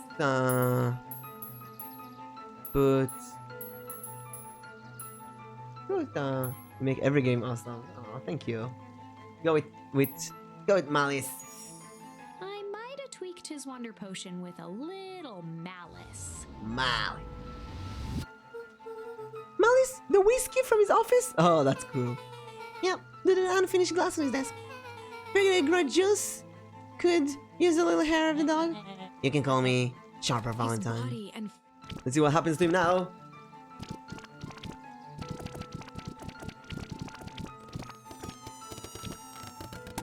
Oh my god. What did you check? The one game from Epic I told. Yeah, I saw. I checked it. I'll check it. I'll check it again. I checked it. Did I check it? I think I did. Yeah. No, I didn't check it. I looked at it when I got it from Epic. I got it from Epic. I got it from the Epic store. Epic, the pickle store. You don't send me something in a message after the stream, it's like all blur. I don't remember anything. I'll right now go into the Epic store and I'll find it. Where is it? What's the name of the game again? Dark something. Epic store. Dark Oof.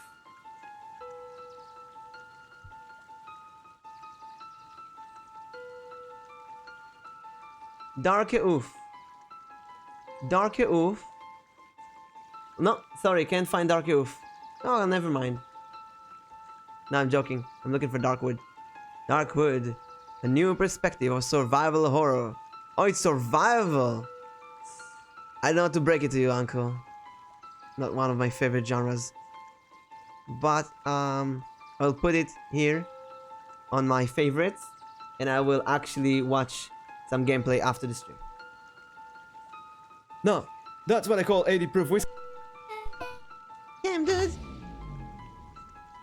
the crowd gazed in stunned silence at the now empty stage. The quiet was broken when William Kerr sprinted off stage and into the distance.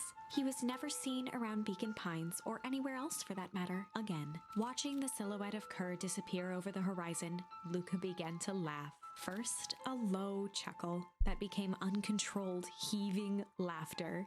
Good thing not everyone has the same taste. Yeah. Through his tears, he was vaguely aware that the crowd had begun to laugh with him. I don't know why I don't like survival games. The end. That was a bit ending.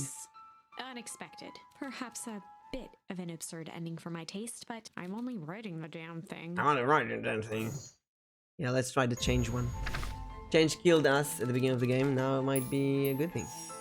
I might have tweaked his wonder potion with a little change. Look, who can change? You unlucky penny? Yeah, I plopped it in the vial when no one's looking. Ooh. I'm good now. She's good.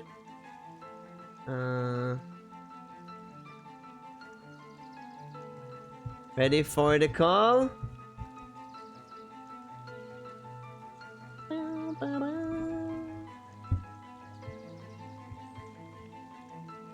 Got me Sana-chan. Is she ready though? Let's see what happens to him.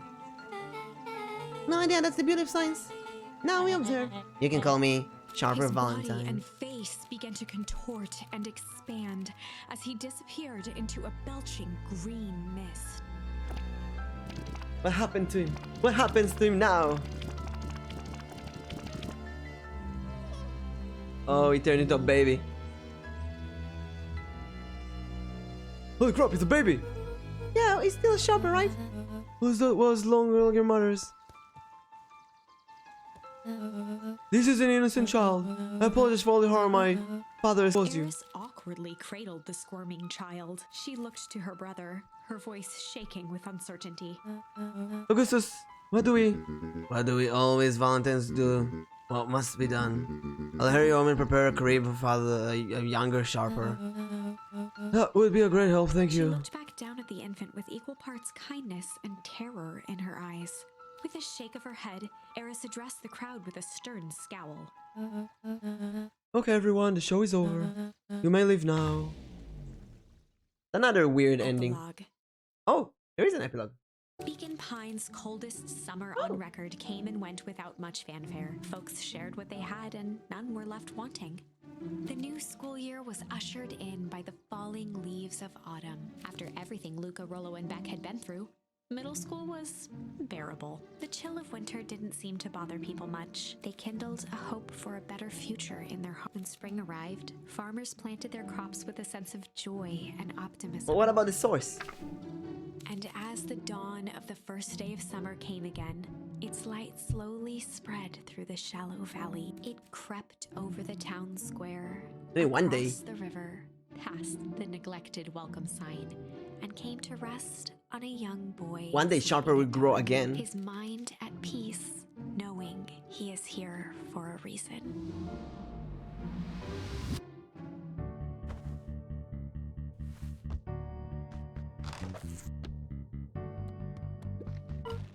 Rollo, you up yet? She's ready. Roger that. It's a beautiful day in Medicine Control. You gotta swing by. Yeah, be here in a minute. Oh no, it's the game ending though.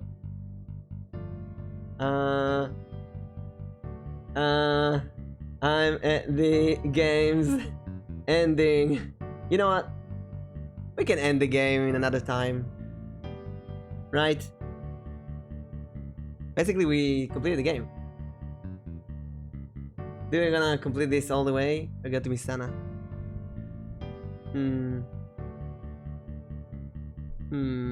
I guess like 15 more minutes. Something like that.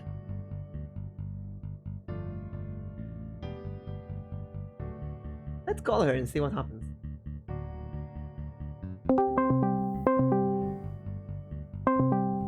You can celebrate this game ending with me, Sana.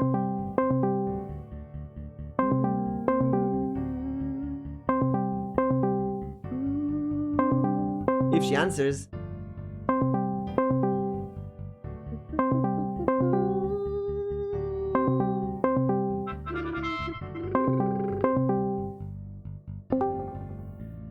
Hello? Miss Sana-chan. Hello. Nancy. I'm Hi, streaming. By the way, I'm streaming, just so you know. Are people hearing me? Yeah, everyone And hears you. you. I'll share the screen with you. Because Right. I'm actually the game's ending. What? Oh, so nice. And how is it? Oh, the game is amazing. How are you with Yeah. time? Do you mind giving like a few more minutes to finish the game? Oh, it's Wimey. Oh wait. Hello, Mimi. It's been a while. How are you? So sorry. Who are you talking about? Some of my friends came by and say hello, and it's the first time watching me. Oh wait, stream. you live as well? Yeah. What? I Oh my should have come God. to you. No, it's What? fine. I just didn't know. Wait, yeah, you're awesome. So you have everyone came to visit you as well? I don't know. How What do you how mean? do we do that? What do you mean you don't know? You just said you see some friends on stream. Ah, thank you. No, thank you. So do you mind if I take like 5 minutes to complete the game? Over time, Oh yeah, sure. I think it's just the epilogue, but Maybe I can eat my dinner. A little oh, that's bit. great. Nah. So you're gonna eat the dinner on stream? Yeah, I guess so. Yeah. Or maybe I just mute myself and put some, I don't know, video or Oh, you can just chat. you can just chat Right. with everyone. I think in a way, I don't need to voice act anything else because it's the epilogue of the game. They just talk about how happy they are and this growth, and we saved the Oh, you town. got the good ending. What? You got a good ending? Yeah, I finally managed to reach the good ending. There's so many weird things happening. And apparently, they used some kind of time liquid that they found to get crops when perennial built, harvests collapsed, grow most of the faster. lords skipped town, but some stuck around and dedicated themselves to making things. It was basically a that's time fine. potion. Oh. The evil guy hid as a kid with the time potion. Oh, was it the doggo, the black doggo I saw? Yeah, it was the Black Doggo, yeah. So we went to another timeline, and oh, there he is now. You can see him. So we messed with his potion, and in this timeline, he turned into a baby. Yeah, I'm watching it. Wait, so that people can see. Oh, Sharper's That's so funny. infant mind was not developed enough to retain the previous memories, so he became a kid and forgot all about evilness. That's a Oh. sweet ending. Oh, yeah. He's gonna That's so cute. That's so cute. he's gonna grow again. Yeah, I hope he will be raised as a good person now. Yeah. Oh, bunnies. The art is really beautiful. Mr. Nuncrete.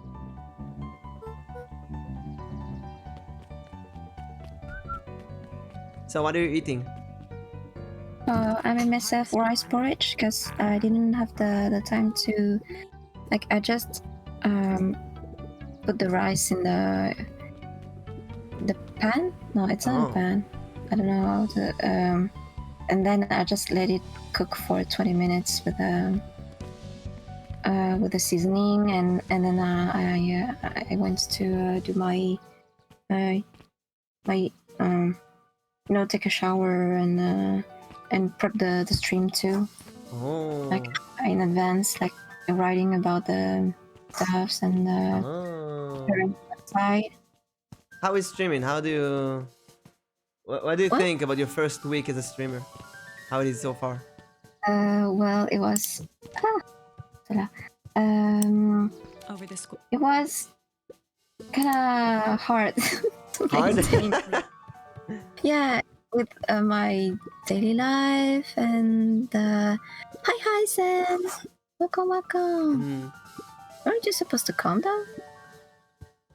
Oh, anyway, yeah, you know, with also with my sis Luke and was the first. and all the streaming. Mhm. I think it was a good experience. I learned many things, and yeah, I think that I can work on more things. I mean, to make my my Twitch more more enjoyable. Like I didn't need the bits thingy and you know. Yeah, the beats and the understanding raids. Yep.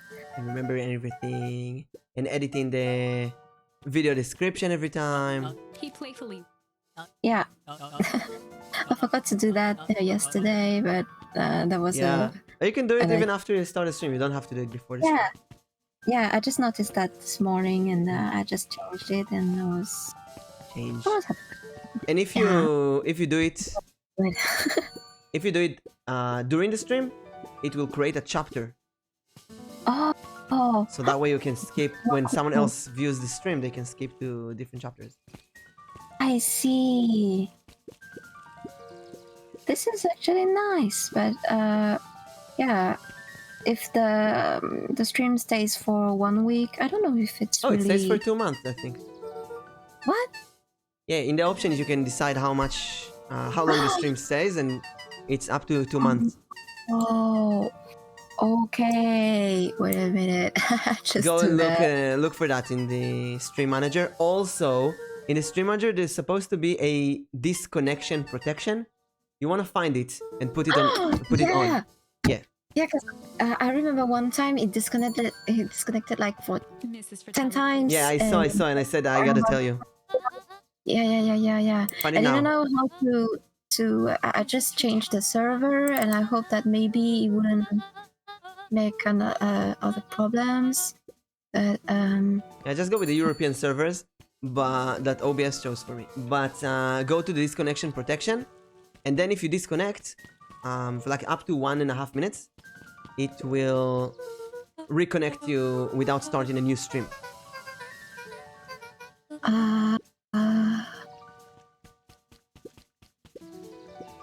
why? Because you're saying it in English, but I think since mine is in French, I Yeah. gotta. So can you go to Google for a moment and write Twitch disconnection protection? And then you will see pictures on exactly where it is. Yeah. Hello, Gecko. Welcome back. I'm in the epilogue. We finished the game. Oh, we got all of the memories. Luca tied if all Just talking to everyone last time, and then we're gonna do the Pokemon Smasher Pass. Oh, look Find at it. them. I'm okay. Nice. Oh, everybody working together to build some cool stuff for the camp. Nice. Then I guess I'm okay. I just need to find after the option to keep the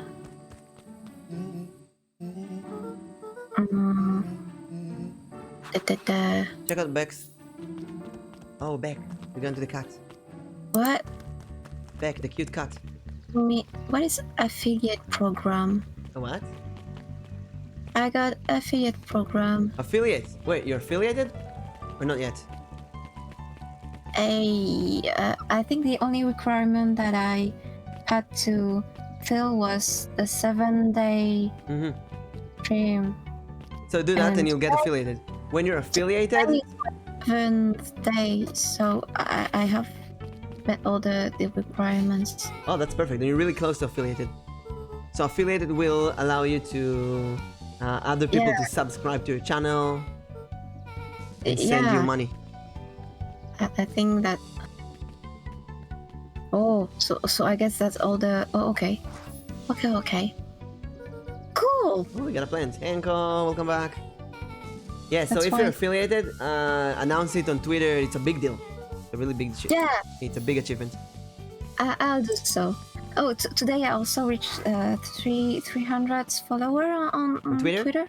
Congratulations! Well, I'm still small compared to you, or No. Well, I'm small compared to other people. Don't worry. We're gonna grow together. yeah, and evolve like Pokemons. Yeah! We are shinies. Oh, that's the original town. Went to the original grave. So apparently there are 2 towns actually. I think the end. In the game? Yes, they built a replica of the original town to deceive all the villagers. Honestly, Hey, I Grace and I, was the welcome! best ever, but then you came along. Once you get the requirements, is there a period of time that you have to hold the requirements before you get affiliated? I'm not really sure. I think like everything has to happen in the same month. How it's funny. That's just. For me, streaming time was easy. I just streamed almost every day for many hours, but I didn't have any viewers, so getting the average of 3 viewers was the hard one. Wild year. So apparently his grandmother is actually his mother with the time potion. Oh, she's a witch, and she made. No, well, she's not a witch. Her husband was a pharmacist, and they made a time potion that the bad guy wanted to use to get crops to grow faster. But she got splashed with it by mistake, so Oh, she became an old woman. oh, damn, that's sad. Now Rolo is stuck as an adult as well, which is kind of creepy. Hey, you were an animal. What kind of animal would you Working on be? that viewer average myself, yeah. Do you know what? One day, after making many friends, I got raided by someone with like 48 or something like 40, 50 people. And that helped Oh. me get affiliated almost immediately. So you just keep Wow. going. Just keep going, keep growing. I'm on average of 10 viewers right now. Mm, So just yeah, I see slowly, that. slowly you grow. When I'm checking your streams, I see that you have around 10. Or at least 10. Yeah, 10 viewers. that's impressive. Hero, look at who's in the voice set. Yay, Smith Sana-chan. There I said hi. Ero says hi. Also- Hello. Ero, if you want to, I convinced Misana to maybe take commission. So if you want to commission her, talk to her. You know what? I'm also watching his stream. I'm on his stream too, so I'm actually rating with him. Great! Max Meyer, what a brilliant game. You know, an amazing game. So many twists. Highly recommended. I wonder I wonder how much of it was different branches, or how much of it was just linear. I want to see other people play this on YouTube and react to different scenes. Hydrate, thank you, Danny.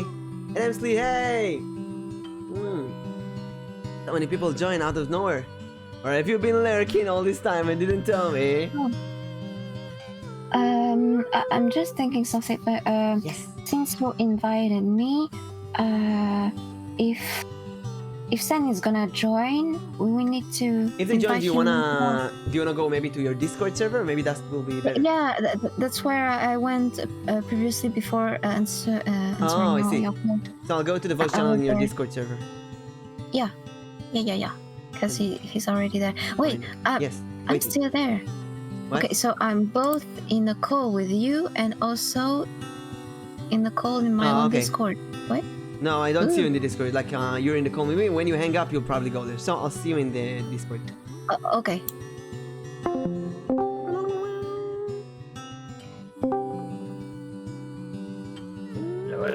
Hey, Jer. How's it Jerison going? Die. Hello. Wait, I'm is gonna it have to wrong mute this. I don't hear. one? There we go. Where's Misana? Is she lost? Danny, it's been a while. Mimic, you interrupted her? I didn't hear what she said about me. Well, you have to ask her yourself.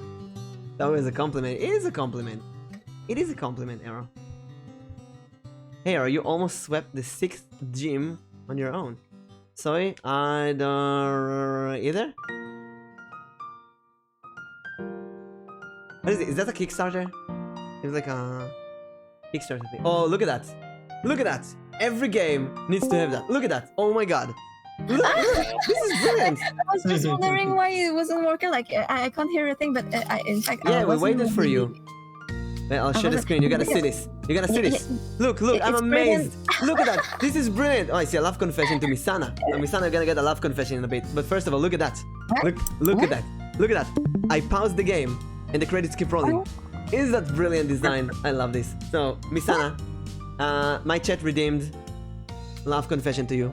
So while the game credits are rolling, we're gonna do it. Are you ready? Okay, I hope you're ready. go. Okay. Misana-chan, we've been together since childhood. In the kindergarten, I watched you building the bricks and playing with the wooden blocks, and I was like, oh my god, this girl is so cute. But you spoke only French, and I couldn't understand a word. So, since elementary school, I studied French. I learned French every day. I got the accent, and I could say je ne comprends pas le français. I could speak so many words, like 7 different. Where I could say oui and si and moi, just to impress you.